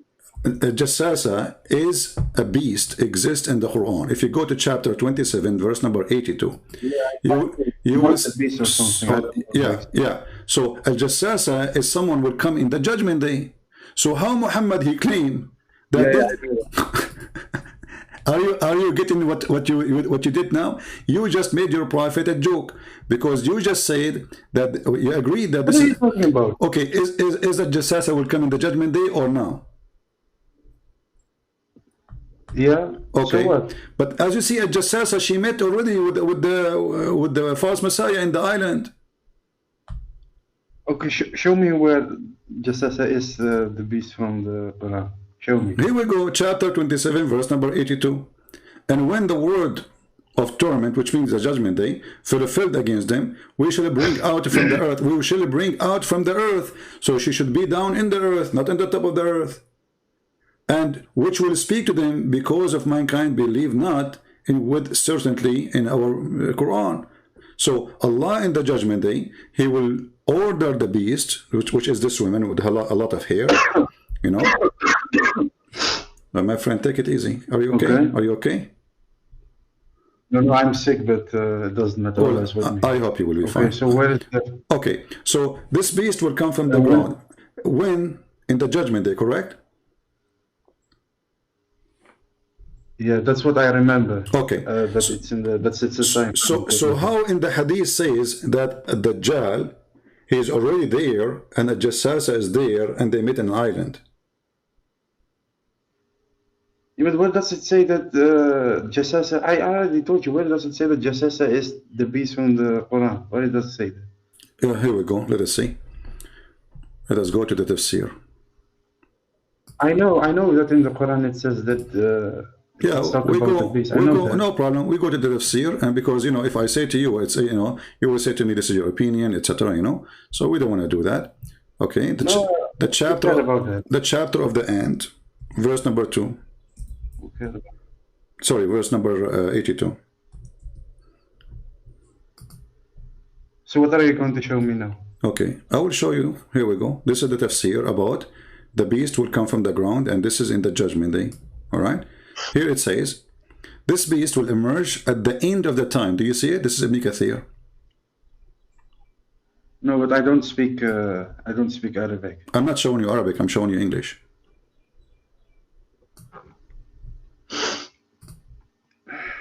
Yeah, it's not in the screen. Okay, now you see it? Take your time. Are you going to translate or... Because I cannot read Arabic. Are you going to translate? My friend, I'm not showing you Arabic, I'm showing you English. Yeah. Okay. I have delay, I told you. All right. So a jassasa, this beast, will come at the end of the time, not now, right? Who say this? Who say this? Who say this? The Quran. The Quran says, وَإِذَا وَقَعَ الْقَوْلُ No, who's the عَلَيْهِمْ. commentator? What? Who is the commentator on this? This is Ibn Kathir. Okay. Okay, go on. Okay. So this will be at the end of the time, where this beast, who is a female, she have a lot of hair, and you know, I mean, that's very good to have a lot of hair if you're a female. Can you zoom out? Can you zoom out? Huh? I want to read the full. I want to read the full commentary. Can you zoom out? You are zoomed in. I can see. Okay. It. No, I would do even better. I'm going to give you the link, and you open it from your side. Is that okay? Let me give you the link. Okay. I will give it to you in your Skype. Here we go. Let's see. This is the link. Open it in your side. This way you will not be waiting for me to scroll down and go up, and you will be able to read it right away.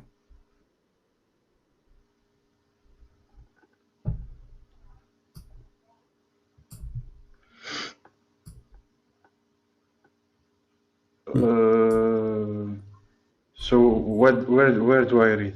Because there's a lot of text. Do I read everything? From the beginning, it says the emergence of the beast of the earth. I'm starting from there. It says this beast which will emerge at the end of the time when mankind become corrupt. Correct? Yeah. Okay. So the hadith, your prophet, he said that the false messiah he met with the jassasa is a fraud, because she will emerge from down the ground. No, she is not at the top of the ground yet. She will emerge from under the ground, from the earth. And she is a beast who live under the ground. Huh? I know, I told you, I know that, but I asked you, where does it say that, what is the name that you said to me in the hadith? Jassasa. The name you said from the hadith? Jassasa. Yeah, where does it say, how do you know that means the beast? How do you know that? Every Muslim, he knew that. We can show you tons. Huh? Here we go, let's go. No, I don't know that. You don't I know don't know that. My friend, because you are... It doesn't say that in the Quran. No, because you are just a normal Abdul, you do not know. But this is the name which all Muslims, they use, and your prophet, he used. If I go right now to the hadith, and then I search for the word jassasa. I just type the word jassasa, you will see tons of stories, which you do not know about, obviously, because you are an average Abdul. All of them, they are saying jassasa. Here we go. Listen. I want to ask you also a question. Yes. You need to be. I want to ask you something from. Okay. Your Bibles. Okay. You do not even know your book. You want to talk us about why you want to jump and you run away from? Come on. No. Listen.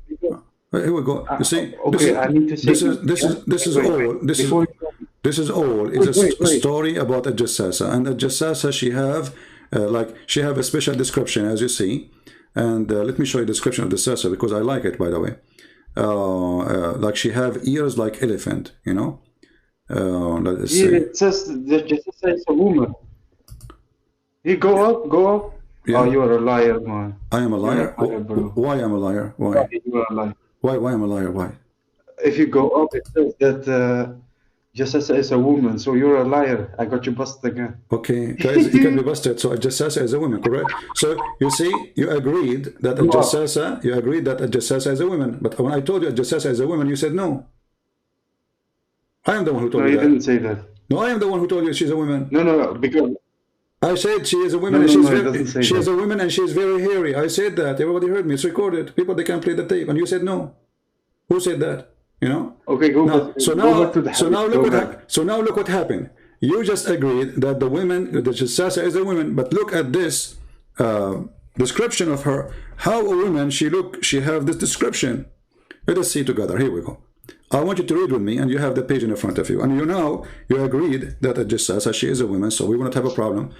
Read with me. It will strike the nose of disbelievers. Hold on. Yeah, and the hadith. All of this is a hadith. All of this is coming from your prophet, your phony prophet. Look at this. He says, okay, it's also reported. It's also reported by Ibn Majah and Ibn Jurayj, reported and etc. Describe the beast. He said, its head like the head of a bull. Have you ever heard of a woman? Her head is of a bull. But you're a prophet. He says she's a woman, according to you, correct? No. And its eyes. I like the eyes. Her head is a head of a bull. Her eyes is the eyes of a pig. Her ears are the ears of elephant, and her horns is like the horn of a stag, and her neck like the neck of a ostrich, and its chest like the chest of a lion, and its collar like the collar of a tiger. And her its haunches like the haunches of a cat, and its tail like the tail of a ram, and its legs like the legs of a camel. All of this. You think it's a zoo? All of this, and you said she is a woman. So your prophet is an idiot. How she is a woman, and she hold on. You are the one who said to me she is a woman a second ago. How can this be a woman? This is an animal. You are the one who told me she's a woman, and you tell me I got you. You forgot what you did. You said she's a woman. I got you busted. You said that. No, this is not. How is this a woman? How? You tell me. You are the one who said to me it's a woman, and I agreed. No. Listen. Now listen. Okay, hold on. Do you see the story here in front of us? Do you think your prophet is telling a real story, or he's a crazy man? Be honest. Do you think really there's a woman? She have horn. No. She have head of a bull. Eyes of. Okay, I'm showing you in the screen. I'm showing you in the screen. How you call me a liar? Listen. And I gave you the link, Ibn Kathir. I gave you the link. You are reading it with me. And this is your scholar Ibn Kathir. And those are your companions reporting what your prophet said. And then I am the liar. And you said yourself, I got you busted. She's a woman. Everybody heard you. So I am the one who got busted by you, supposedly. And now we discovered that this woman, according to your prophet, she have a head of a bull. She have eyes like eyes of a pig. She have ears like ears of an elephant. No, you don't. This is interpretation. What interpretation? He described. No, read. It says he described the beast, and he said, describe the beast, not interpretation. As Zubayr described the beast and said, what? What you show me now is interpretation from a verse. Exactly. What are you talking about? So why the interpretation saying this? If it is not, it is what it is. Why the scholar? Why your scholars and your prophet companion and your prophet? You're talking right now. You want to hold your breath. You're lying. You're a liar, bro. You're a liar. Okay, let me ask you. Is it true that this Sasa is going to have the ring? Is going to have the ring of Solomon and the stick of Moses, and will make all the Muslims white and all the Muslims black? Is it going to make all Muslims white and all non-Muslim black? Is it true? What do you see in the end?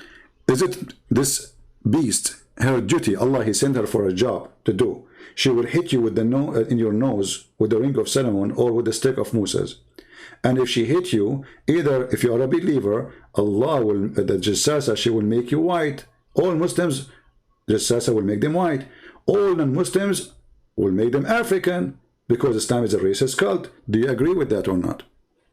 Oh my God, bro. You are a liar. Okay. That doesn't say that. Okay, read with me. I am a liar. Okay, get me busted. You have the website. Read with me. It says here. Here we go. Let us read. And it will bring with her. Because you. It will bring with her the staff of Moses and the ring of Suleiman. There will be no believer without making a white spot in his face, which will spread until all his face shining white. Do you see it? As a result. And there will be no disbeliever left without making a black spot in his face, which will spread until the face is a black as a result. And you keep saying to me, you're a liar. He will go in front of you. What kind of God he says such a thing? So you Muslims are racist. You claim that all bad people Allah will make them black, and all good people Allah will make them white. So all the people will go to heaven. This is not. This is what? Listen. No, this is not about skin color. This is because it's about white what? Explain. is, Okay, blue. okay, I'm listening now. It's not, guys. It's not about skin color. Explain to us. It says that if you are not a Muslim, it's going to hit you, and a black spot will be in your skin first, and then it's going to extend until we became, all of you, we became black. Explain that to me. Go ahead. Listen, I told you already. This white and black in this context is not about skin color. No problem. Tell me about this. What? Because we also. Okay, I'm listening. Go ahead. What? I'm listening. Explain to me. I'm listening. Let me finish. You know what Nur means, right? Nur. I know what Nur. What is Nur? Yeah, Nur. That's like the light. If you're a good believer. Yeah, I have a flashlight. Okay, what about it? Yes, that's what we mean. That's what we mean with in this context, because it says shining white.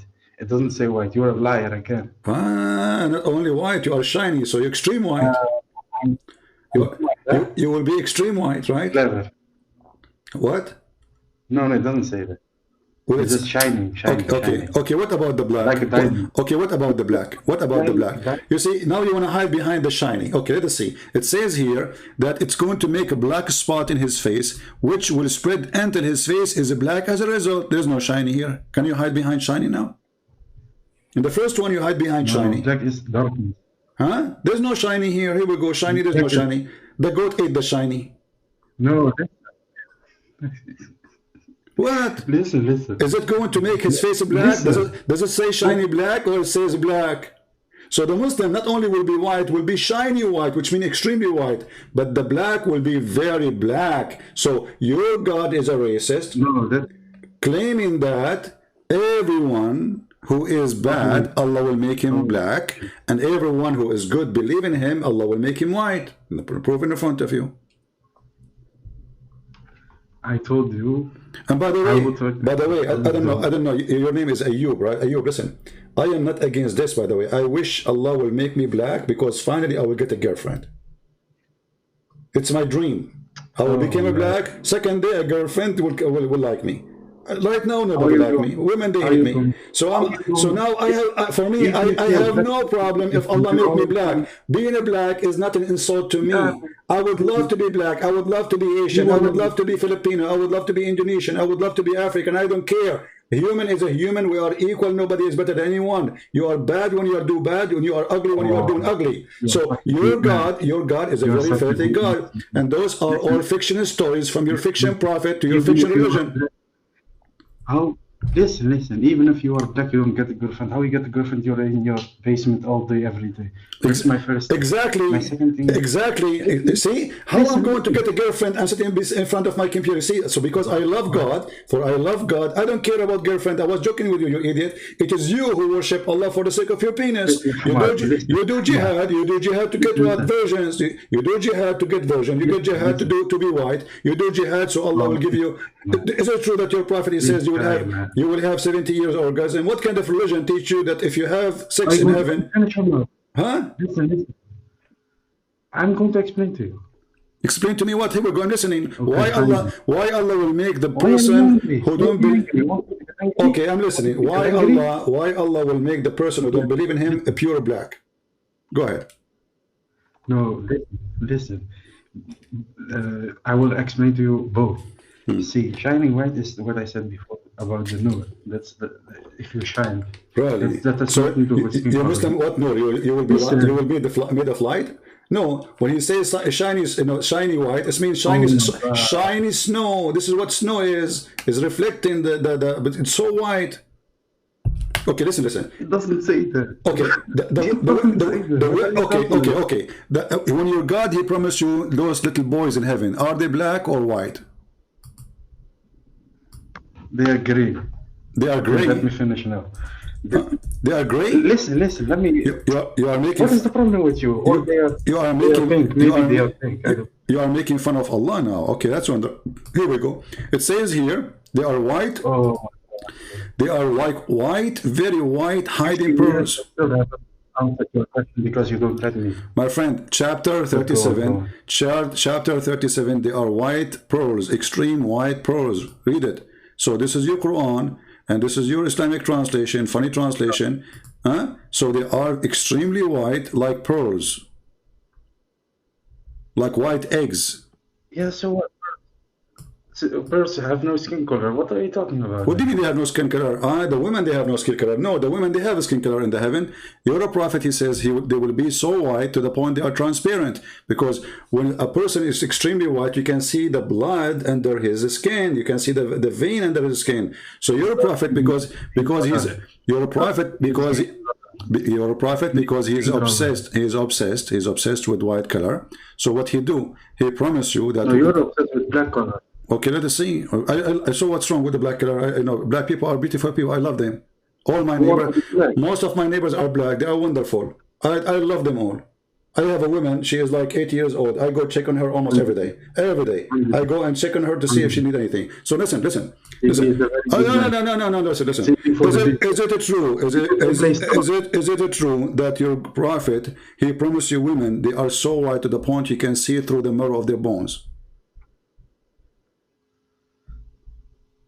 I don't know. I know. Why are you asking me this? You don't know? I know, because we are talking about this topic. Here we go. You're a prophet, he said, that I swear by Allah that each one of you will have, etc., a reward. And then he said, they are so beautiful, pure, transparent. The marrow of their bones of their legs will be seen through. And the bones and the flesh. Okay, so what? Why they are transparent? Why they are not? Why they are not normal black women? Why there's no black women promised for Muslim men in heaven? Why all of them they have to be white? Transparent is not white. Transparent is not white. No, transparent is not white. No, transparent is they are so white to the point you can see through. What?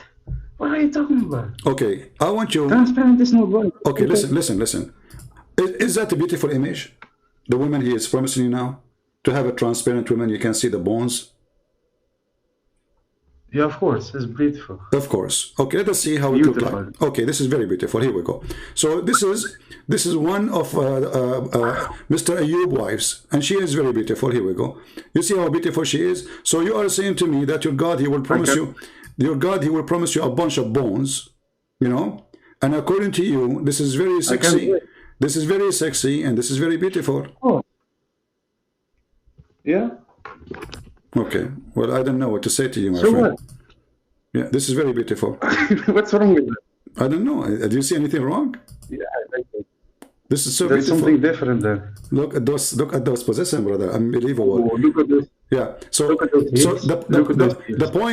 point is that obviously all the stories your prophet he said is a cartoon. You need to stop. Ireland and just says a woman, she have a lot of hair, she have a big eyes, she have a horn, she have elephant ears, she have a chest of a cat, she have a tail of a tiger. Like what the heck is this? So and this is not metaphorical, by the way. Flexible. I can take it if it's a metaphorical. If it is about metaphorical, but your prophet is a thief. He took a story from the book of Revelation about a beast. So you're a prophet. You Muslims are very funny. You steal stories from other books and then you add your own spices to it. So listen.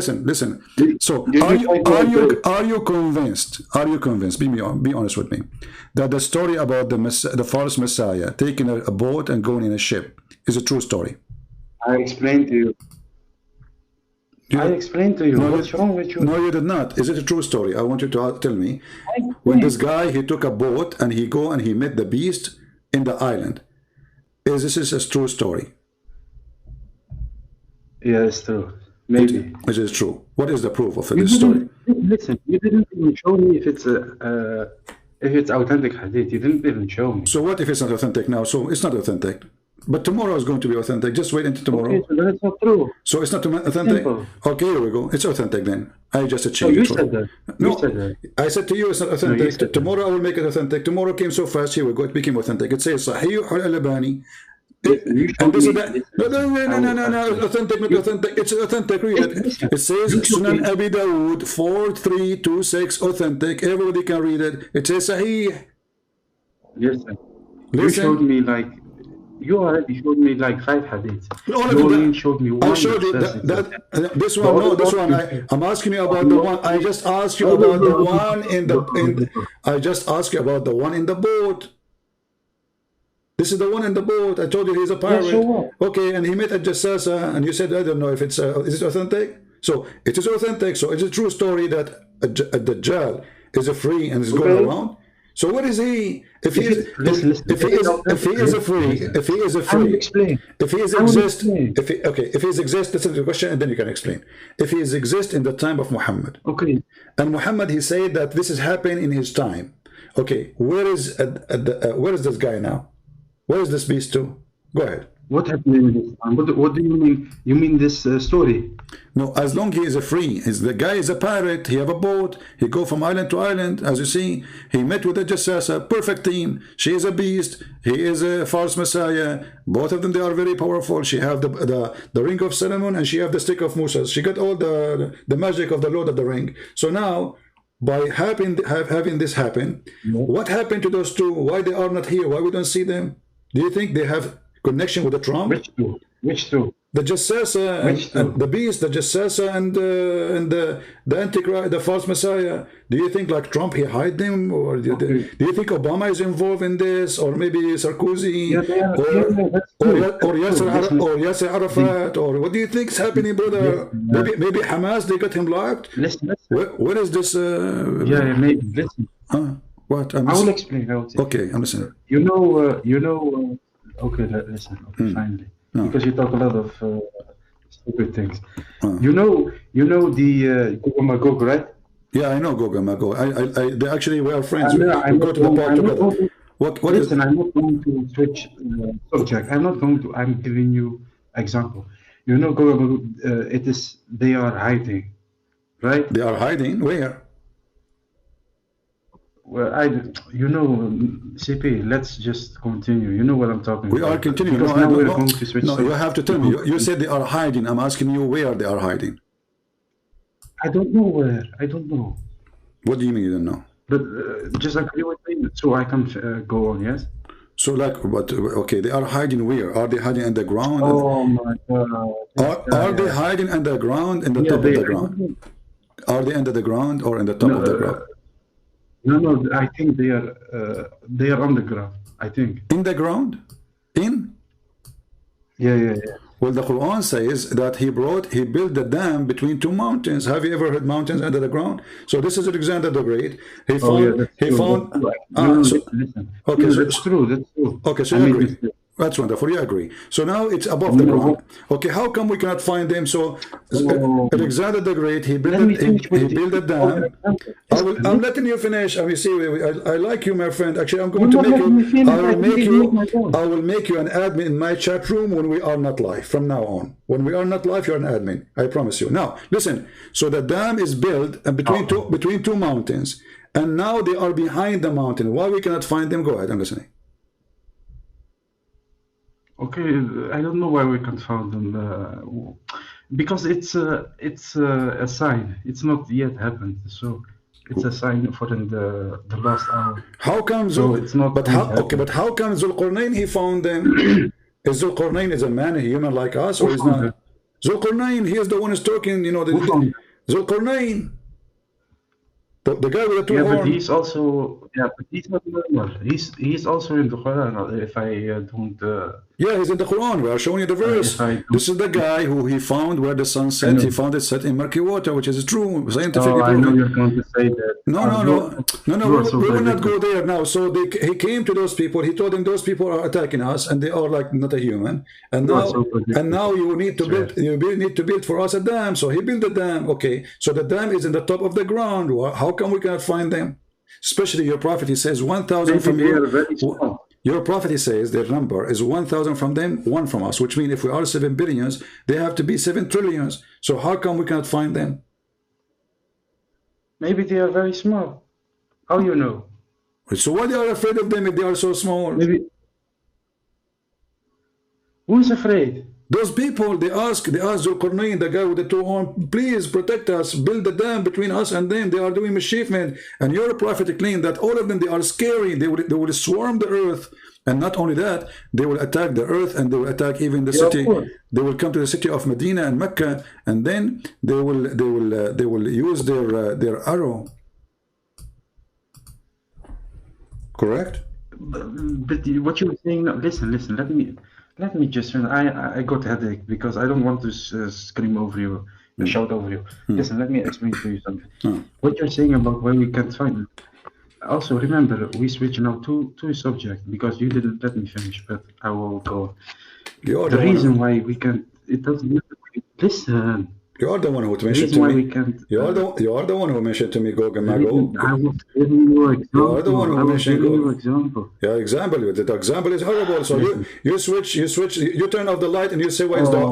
You turn off the light and you say why it's dark. What's wrong with you? Come on, Abdul. So now those Gog and Magog, they are hiding. But you're a prophet. Listen, you're a prophet in his time. He says you're a prophet. He said in his time. The wall, the barrier of Gog and Magog has been opened so much. He is so terrified in his time. Actually, so Gog and Magog. How Muhammad was able to know that the whole of Gog and Magog is open? Because he had it from Allah. Okay, are they out or not yet? Okay, listen. Because I remember also a hadith that says. That they are on the ground also. So maybe this is just for a specific time. Yeah, I agree with you. The Quran says, my friend, the Quran says Allah, He created 7 earth, right? Yeah, so what? Okay, so every earth have a level of... No problem with that. Every earth have a level, no problem with that. Every earth have a level of a creatures, correct? I don't know about that. Maybe. What do you mean? I know that it's a 7 earth, but I don't know. I remember a hadith that says that they are digging up until they are on earth. Okay. Where we are right now. All right. And, so and every time they try to dig up. All right. Listen. Every time they try to dig up, they will say we are close, and then because they didn't say. Inshallah, we will get there. Every time they will not get there. You know the hadith, right? I know for sure. I know the hadith absolutely. You know so you are saying to me now. So you are saying to me, if you say inshallah, you can accomplish your mission, correct? No, this is about. No, I'm not saying that. I'm saying in this specific moment. What moment? In the Quran, I think, because the problem with you is you take things out of context.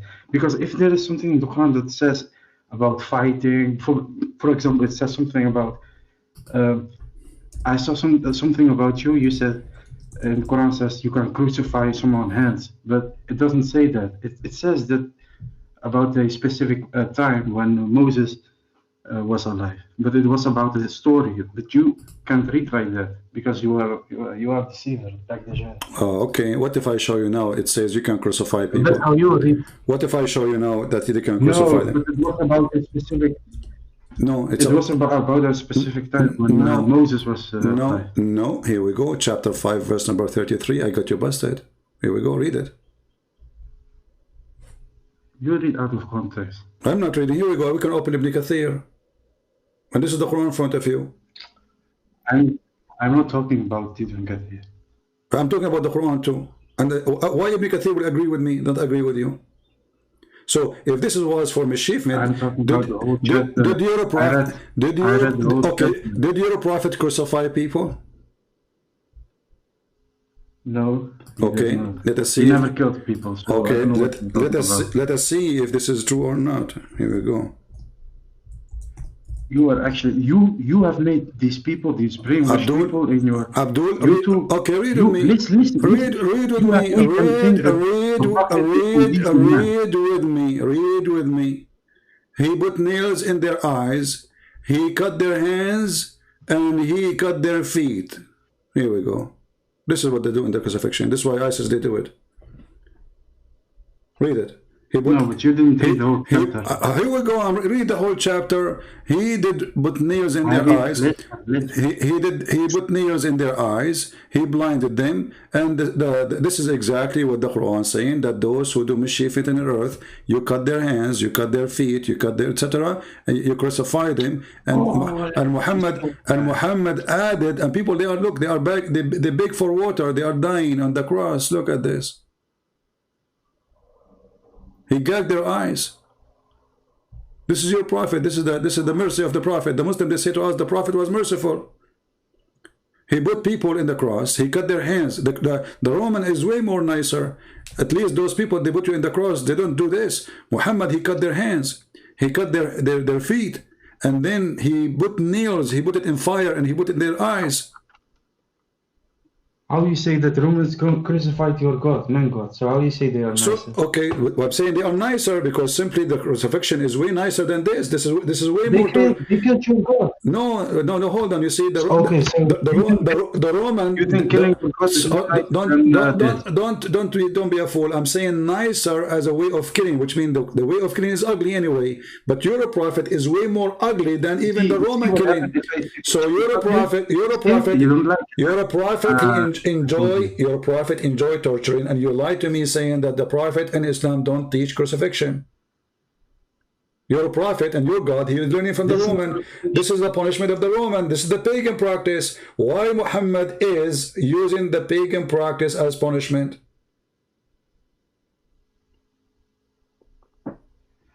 Okay, so you're not going to answer me? I did answer you. You said to me, I lied about the crucifixion. I said, no, the Quran confirmed the crucifixion. And I said to you, we can go right now and read the interpretation. Okay, okay, let us go. Let us go and read the No, I'm not really out of context, potato. Let me go to the interpretation. Can we? I can go right now to the interpretation. Everybody either will laugh at me or at you. Chapter 5, verse number 33. This is for the Jews or this is for the Muslims? We will see in a second. Here we go. We go to the tafsir. No, we don't not jumping. No. When you say something to me, I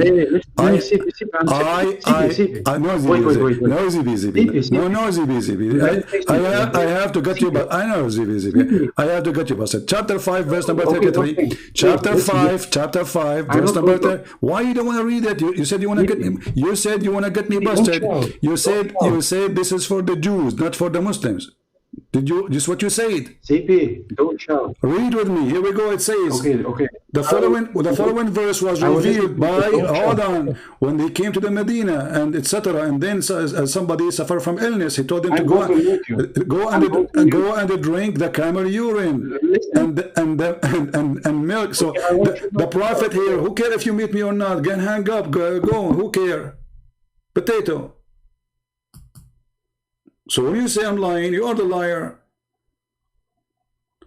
Go and drink the camel urine, Dr. Muhammad, camel urine prescription. You see it in front of you. And then they say that story says that they gave their animals to Muhammad, and then they want to get their animals back. The Muslims, they say no, they are stealing. Doesn't matter what the story is. So they came to the shepherd, they killed the shepherd, and they ran away. And then Muhammad, he sent his army after them.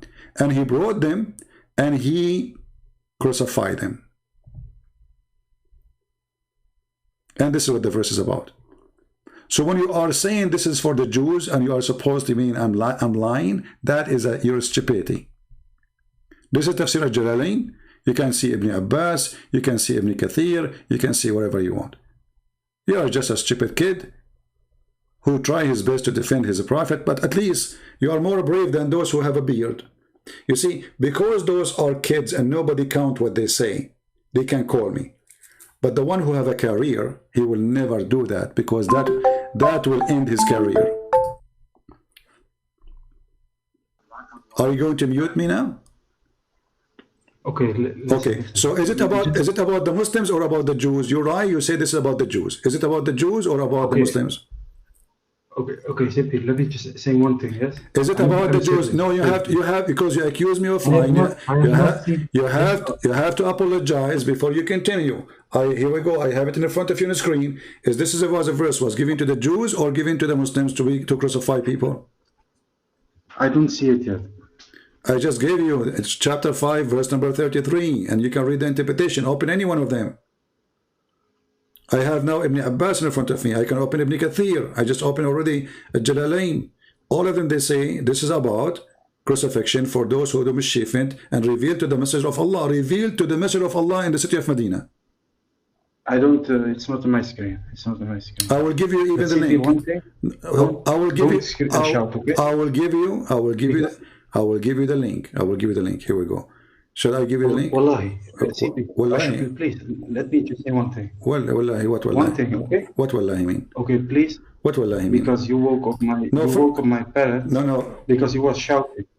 Please just don't shout, okay? Because I also can't shout now. Because use a headphone. It's late in the... Don't you have a headphone? I don't have a headphone. You have money for me because you have a lot of money because of Patreon. I have a lot of money. Okay, my friend, let us ask. Is it okay to ask people to go to give money and go to heaven? Like the scam Muhammad? I don't ask people to, hey guys, since I come here, did I say to anyone go and make donation?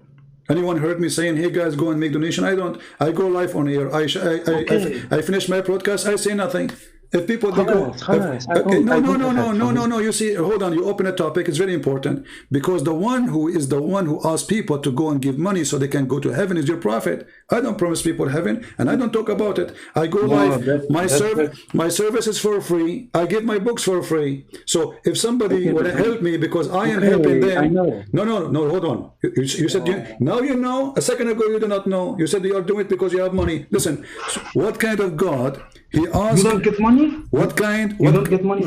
I don't ask for money. I don't ask them for money. I don't beg them for money. It's your prophet who claim. It's your prophet he claim that my teaching is for free. Your prophet is teaching is not for free. Is the teaching of for free? Okay, hold on. Okay, here we go, guys. The teaching of the prophet is for free. You want to challenge me? It is for free. Do you want to challenge me? I can go to a mosque and get the Quran for free. Because no, he's dead now. When he was there, you don't get it for free. So I'm asking you now. I do. I'm asking you in the time of Muhammad, was it for free or you have to pay him? Why are you talking about the time? I'm talking about. You are saying Muslims today are better than Muhammad. So now it's for free in the time of Muhammad is not? I didn't say that. Okay, I'm asking you in the time of Muhammad, was it for free? You said. I'm saying in the time of Muhammad. I lost my voice really. My voice is getting tired. Okay. So go. Is it for free when your prophet, if you want to meet your prophet in a private consultation, let us say you came to the prophet and you said to him, I want to talk to you. Is it for free? It's his teachings are for free. Yes. I just asked you the question. Let me repeat the question. If I come to Muhammad, you ask me if it's for free. Yes, I come to Muhammad. I want a private consultation. Is it for free or I have to pay? Private consultation? You're talking about appointment or something? No, I come to his house. I come to his house. It means I'm not speaking to everybody. I came to his house. I say, Prophet, can I talk to you? Is it for free to talk to him? It depends. You mean on Islam? In the time of Muhammad, if a guy he come to Muhammad to talk to him, is it for free? It depends. It depends on what you want to talk. Depends. Because he was a businessman. What? He was a businessman. To talk to him about Islam, to talk about Islam. So agree, Muhammad is a businessman. Islam is a business. What is his business now? He's working full time as a prophet. What business? So a man will talk to him. I want to come and ask him a question about Islam. Should I pay to ask him the question, or he would ask me for free? No, it's not forced to pay. But if you want to give a donation, it's no problem. Okay, read with me. Oh, who you believe? Read with me about your prophet scam. Oh, who you believe when you cancel the messenger in private, spend something in charity before your private consultation. Let us compare between me and your prophet. Did I say to you, go and make donation to talk to me? No. Did I say to any of those people, go and make donation in order to hear me? No. Did I say you will not be able to... Where is this for? Where is this first? I don't see it. Chapter 58, verse number... Something in charity before you... Chapter 58, verse number 12. Wait, I see it. Wait, calm down. Yeah, Muhammad doing business. You want to talk to the Prophet, you have to pay him. Yeah, but this is, but come on, CP. It says clearly charity. For sure, charity. For sure, it's a charity, my friend. It's a charity. You are giving Muhammad, everything is there, giving Muhammad a charity because Allah will reward you, brother. But it's going it's going to it's going to go to who? You see, okay, listen. Why I cannot? What if I am not even a Muslim? How I can talk to him? You will not be able unless you pay something. You have to do something. Okay? Why do you want to talk to him? Jesus, I want to ask him because Muhammad, he came to the non-Muslims so he can convert them to Islam. When he came, there's nobody who believe in him. So how come now he will not talk to you? Because now he became famous. He's on YouTube now. He have a big channel. He called himself his channel Mimi Boo Boo Sheikh. You know, and now you cannot talk to me unless you you want to watch my video. You have to pay subscription. This is false. This is a fraud. No, but okay, this is not an act. This is not an act of a prophet. My videos are totally for free, and not only for free. Not only for free. I'm showing you the verse in front of you.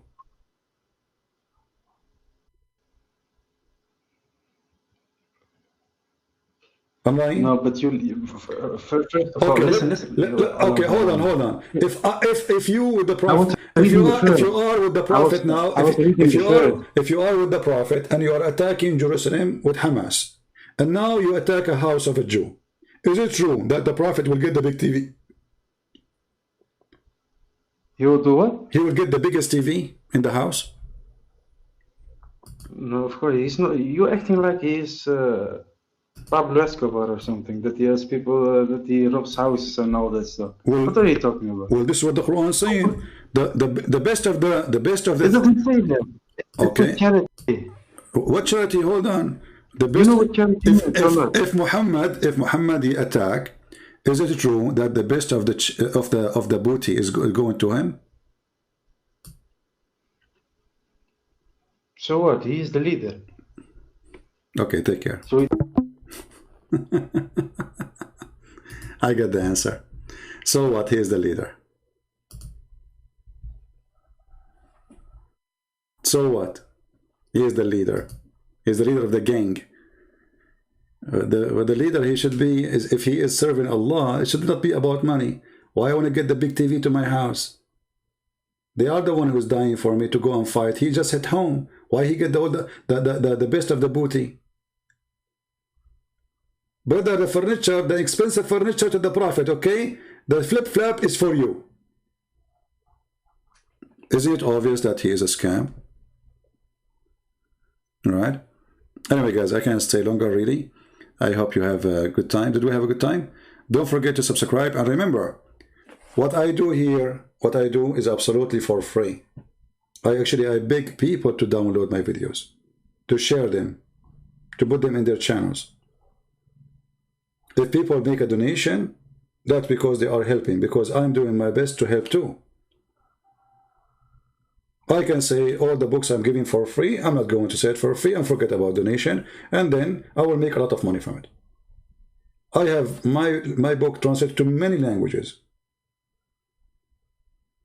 If each one of them, each language of those languages gave me $1,000 a month, that's it, I will live fine. Yet I gave them for free. So don't tell me about donation.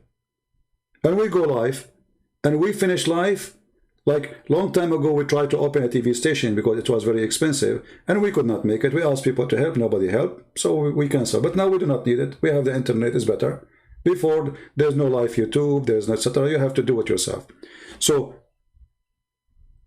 when a Muslim try to frame you, and they are the one who believe in God, if you give him money, he give you paradise. I say to you, whoever say to you, if you donate, you go to paradise, he is a thief, he is a scam. Because in Christianity, you cannot bribe God. God, he count your work, but first he count your intention, your faith. What about? If you give because you want to help, not because you want to go to heaven, then that will count. But if you are trying to buy God, that work only in Islam. This is why the God of Islam, he says, who want to give Allah a mortgage? And Allah will double it for him. That does not work with Christianity. That does not work with Jesus. And God who beg for money cannot be God. Did Jesus beg for money? The Messiah, he can raise people from death. Did he take wages? You're a prophet, you agreed that he will not talk to you in a private unless you pay him. My Lord, he raised the people from death for free. He made the blind see for free. He made the person who cannot walk for free. And all the disciples, they do the same. And this is why the Bible says, for free you took, for free you give. Isn't it amazing? For free you took. And you know, it's not a secret that there's nothing in this earth is for free. If I want to go right now and I want to fill up my car, who is going to give me my gas for free? I will say to them, I'm a Christian prince. Yet the Lord, he said to his disciples, your life will be extreme hard.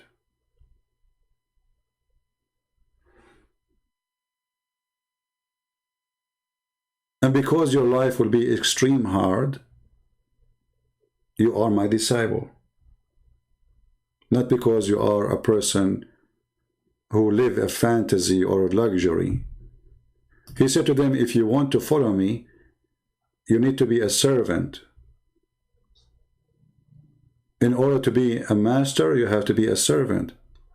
All the fiction stories about Muhammad, how humble he is, we find that it is the opposite. Because if he is humble, he don't care for the best of the booty. And why even he's accepting the booty?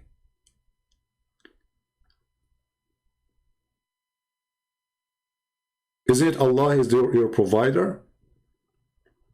And why Allah he need a mortgage? Can't Allah he ordered the ground to bring gold and silver?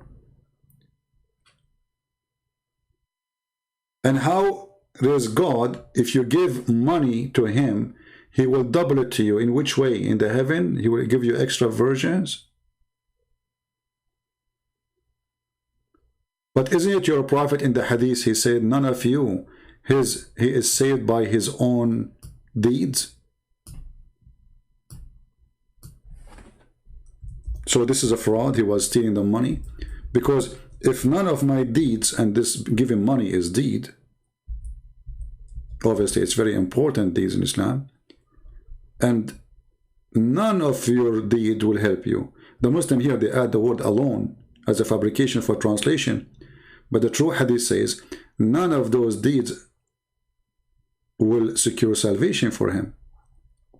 They said to him, even your prophet, he says, even I. So the verse in the Quran about giving money to Muhammad and then Allah will grant you double reward is a fraud, because you just told them that all the deeds will not help you.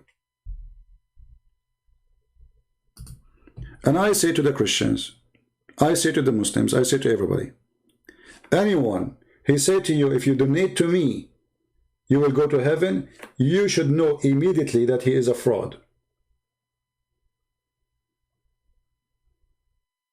You should be smarter than this. Anyone claim that he is serving God and yet he will not do the service unless you pay him, he is a fraud. And that including priests. But in Islam we cannot say the same, because all of Islam is based on a fraud. Muhammad himself, their best example, he cannot do anything unless you pay him. But we can say that when it's come to Christianity. For a priest, he will not bury a person, he go to the funeral unless you pay him. He is obviously a scam, not a true servant of God. A true servant of God, he go, and we understand that as priest, he make living from people gifts. He's serving them, right? He's not a farmer. Okay, he came, he prayed in the funeral. People, they give him whatever they can. But he will not say, how much you pay me before the funeral? How much you will pay me before the wedding? Those who do this, they are scam. Stay away from them. The Lord, he said, from their fruits you shall know them. And your fruits is your tongue, before your tongue speak. Right?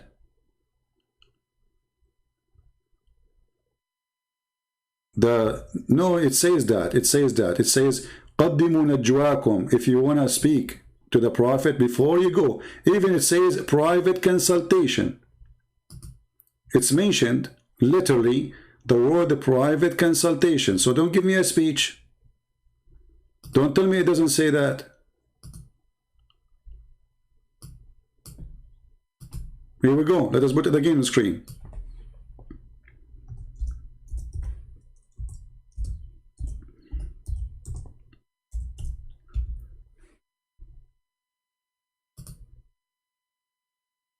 And then Allah will forgive you. Do you see it? He promised you forgiveness if you do that.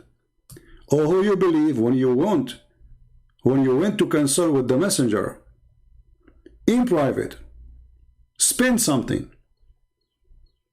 So this is for the private service. Muhammad, he opened a private clinic. He's the shrink. So don't tell me it doesn't say that. And now I know the Muslim will defend it because obviously Muhammad, he loved money. But this is not the only verse in the Quran that says that. Muhammad, he want to take the fifth of every attack. The fifth.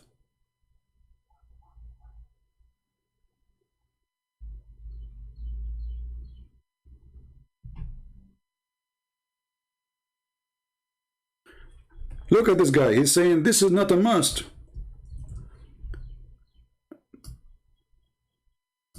Look guys, look at this answer. Just to show you how desperate they are. He said this is not a must. Right? Yeah. It's not a must, right? Okay.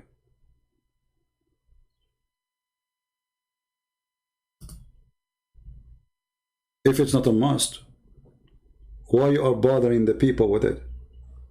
People, if they have good heart alone, they will give. And why you make it if you want to have a private consultation? If Muhammad serving everybody, why it is mentioned about the private consultation? What is the connection between private consultation and you give something?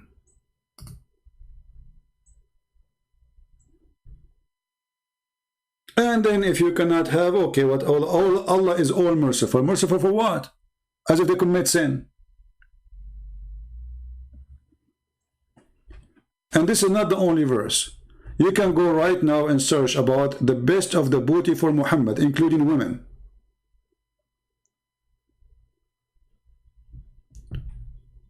Even the hadith. Muhammad, he was not shy to say, Allah's favor in the following things. Read with me.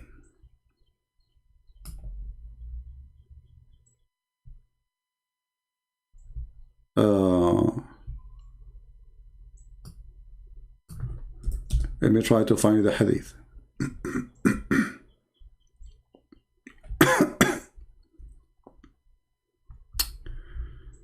Man, I'm losing my voice.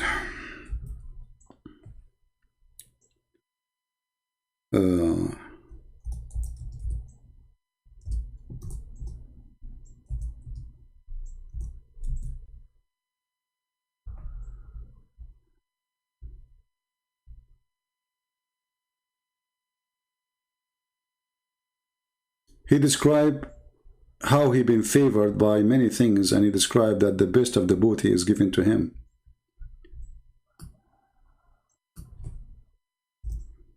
Let us see this one.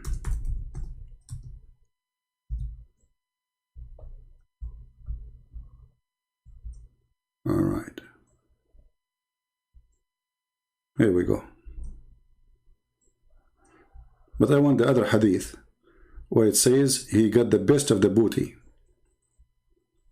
Not only he got the booties, so he have in favor to be a terrorist, to install terror in the heart of the disbelievers from a distance of a 1 month journey.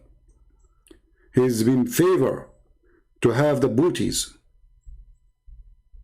See, all of those things, and even all the treasure of the earth, Muhammad should own all the treasure of the earth.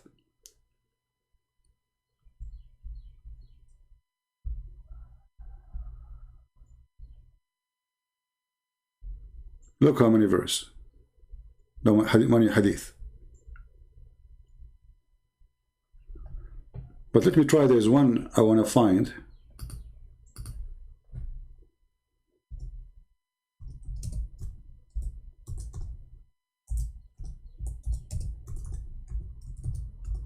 While Jesus, he did not take a penny. He did not own a donkey. He did not own a house.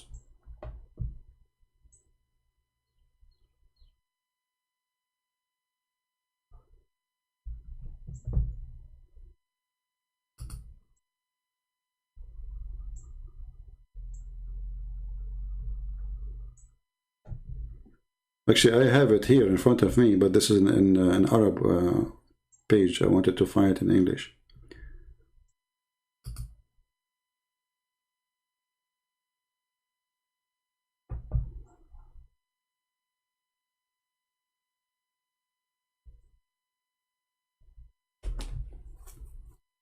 Here we go.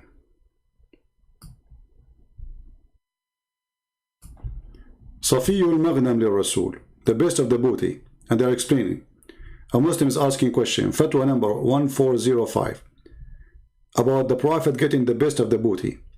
They said, the Safiyul Maghnam, it is what the Prophet he elect of him for his own from the booty.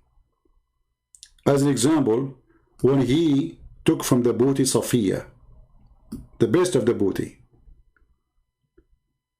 And if the Prophet, his eyes fall into a woman, her husband must divorce her so the Prophet can have her. And this is the translation.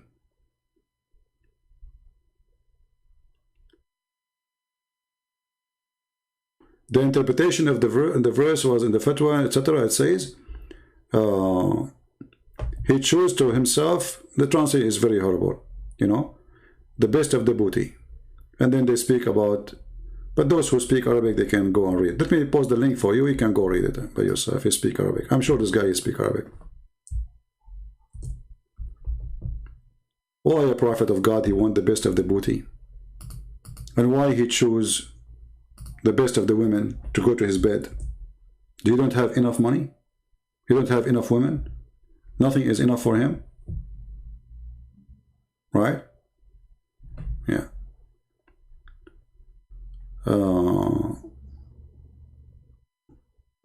Yeah, you see, he's saying here that in the story of Moses, he go and he took all the booties because they took everything if they have.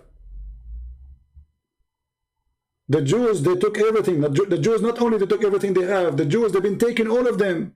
They took their goats, they took their animals. So this is what they used to do to the Jews. All the tribes around the Jews, they used to attack them. And not only they take their money, they take their whole nation. So they are going and taking back what they lost.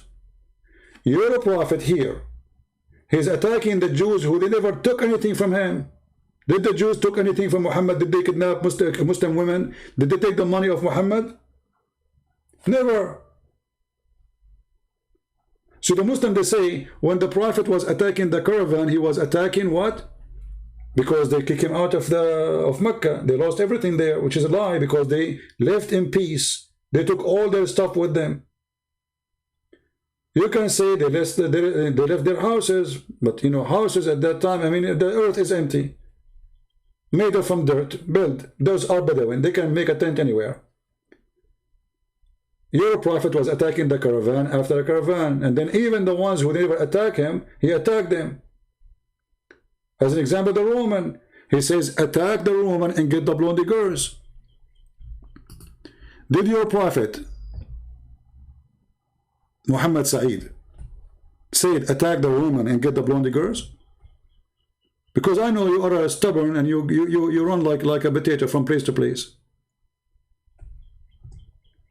Your prophet says, attack the woman and get the blondie girls. Is that enough of proof that Muhammad is a fraud? Imagine today I say, let us attack Iceland. All of them, they are blonde. Okay, Christian Prince, why you want to attack Iceland? Because we want to get the blondie girls. Don't you want to get the blondie girls? And then when a guy, he said to him, don't tempt us with women, man. Muhammad, he accused him to be a hypocrite.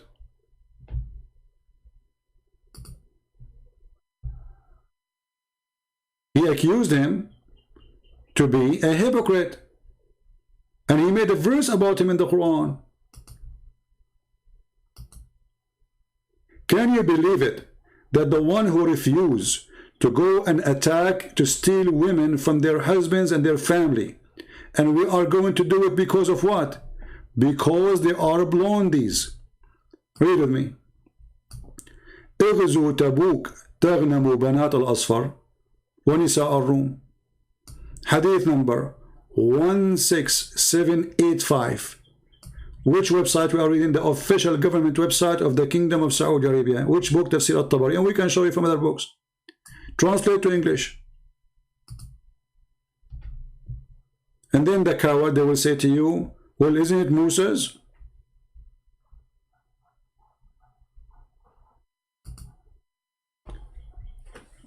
And he accused the man who said to him, don't tempt me with women.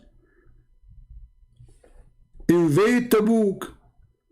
To conquer and get the yellow daughter. Yellow daughter is translation for the word asfar, which means blonde. This is what the word they use in the old days. Now we don't use it no more. We use shaqrawat. So attack the Roman, attack the Pope. This is what the Roman was there, proving that the Arabian Peninsula end with Tabuk. And the Roman never invade that area after, that's it. They never come to Mecca. The Roman never attacked Mecca because it was empty. There's nothing there anyway. So conquer the Tabuk so you can get the yellow daughter and the women of the Roman.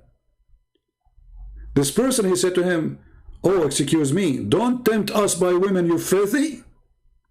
And then Muhammad, he made a verse about him saying, oh, he is the filthy, he is the hypocrite.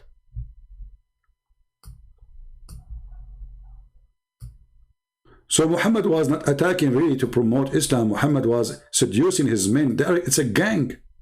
Attack so we can get the money of the Jews. Attack so we can get the money of the Christians. Attack so we can get the women of the blondie women. There's a video actually made by the sheikh from Egypt. He said, do you know why we are poor? Do you know why we are poor? We don't do because we don't do jihad. Do you know how rich the Jews? Do you know how rich is Europe? If we go right now and we invade them, do you know how we will live? Now. This is not 20 centuries ago. This is now how they teach in the mosque. That is the truth. Attack the Roman and get the blondie girls. Not attack the Roman to make them believe in Allah. Attack the Roman so you can get a blondie women. That is the truth, and the truth hurt. So guys, I want to say thank you very much for being here. I wish I can stay longer, but what we did already was good. 3 hours and 30 minutes, that's a lot of time. But as you know, I do my best. I mean, rarely you will find somebody stay with you like all those hours, right? For me, I love really to stay as much as I can. And people, they ask me to make my videos short. So I'm thinking to make some videos which is extremely short, and still we make some videos where they are long, because I believe that long videos are the best one to give you the whole image. Short videos is kind of like giving you like a little bite here and there, and they will not give you really the whole image. But I understand sometimes short videos can be more effective because easy for people to watch them. People are busy, they have things to do. It's not like me, you know, I'm spending my day with you. There's people, they have things in their life, you know, they are busy with it, which is normal. Yeah. Muhammad, he said, if you conquer a nation, treat them inhabitant nicely. Yeah, this is why he raped them. Yeah. So treat them nicely by taking their women. Guys, if you conquer a nation, so he's a good guy. I mean, come on. If you conquer a nation, treat them nicely. Kill the men. Kill all the men. Rape the women. And take the boys as slaves. The prophet said, if you conquer a nation, treat them nicely. Abdul said, don't come here again, coward. You don't dare to call me because you don't want to, you know, destroy your career. Do you see how nicely they are? He killed the men and he took the women and the children as slaves nicely. I mean, how nicer it can be. The same as we saw in the video of ISIS kidnapping the Yazidi. Kill the men, take the boys, and everyone who is a boy, he have little hair around his pubic area, kill him too. Nicely. Treat them nicely. You see how the Muslims, they try to fool you? So suddenly we have a nice thief. He's Robin Hood. Don't you hate your wife? Muhammad will take her. Don't you hate your husband? Muhammad will kill him. Nicely. What a filthy idiot. Coward. Thank you guys for being here. May the Lord bless you. Until we see you soon again. Christ is Lord. Islam is false. And we prove it every day. Don't forget to subscribe. And always, if YouTube is not giving you notification, you can join us in Patreon, and don't worry, it's for free. You don't have to make any donation. It's just to get your notification. All our service is for free. None of our service is not for free. All my videos, all my teaching, all my time is for free. I'm here to serve, not to be served. And I really appreciate those people who download the videos, and those people who add subtitle, and those people who support us by donation too. Thank you, God bless you, and see you soon again. Take care.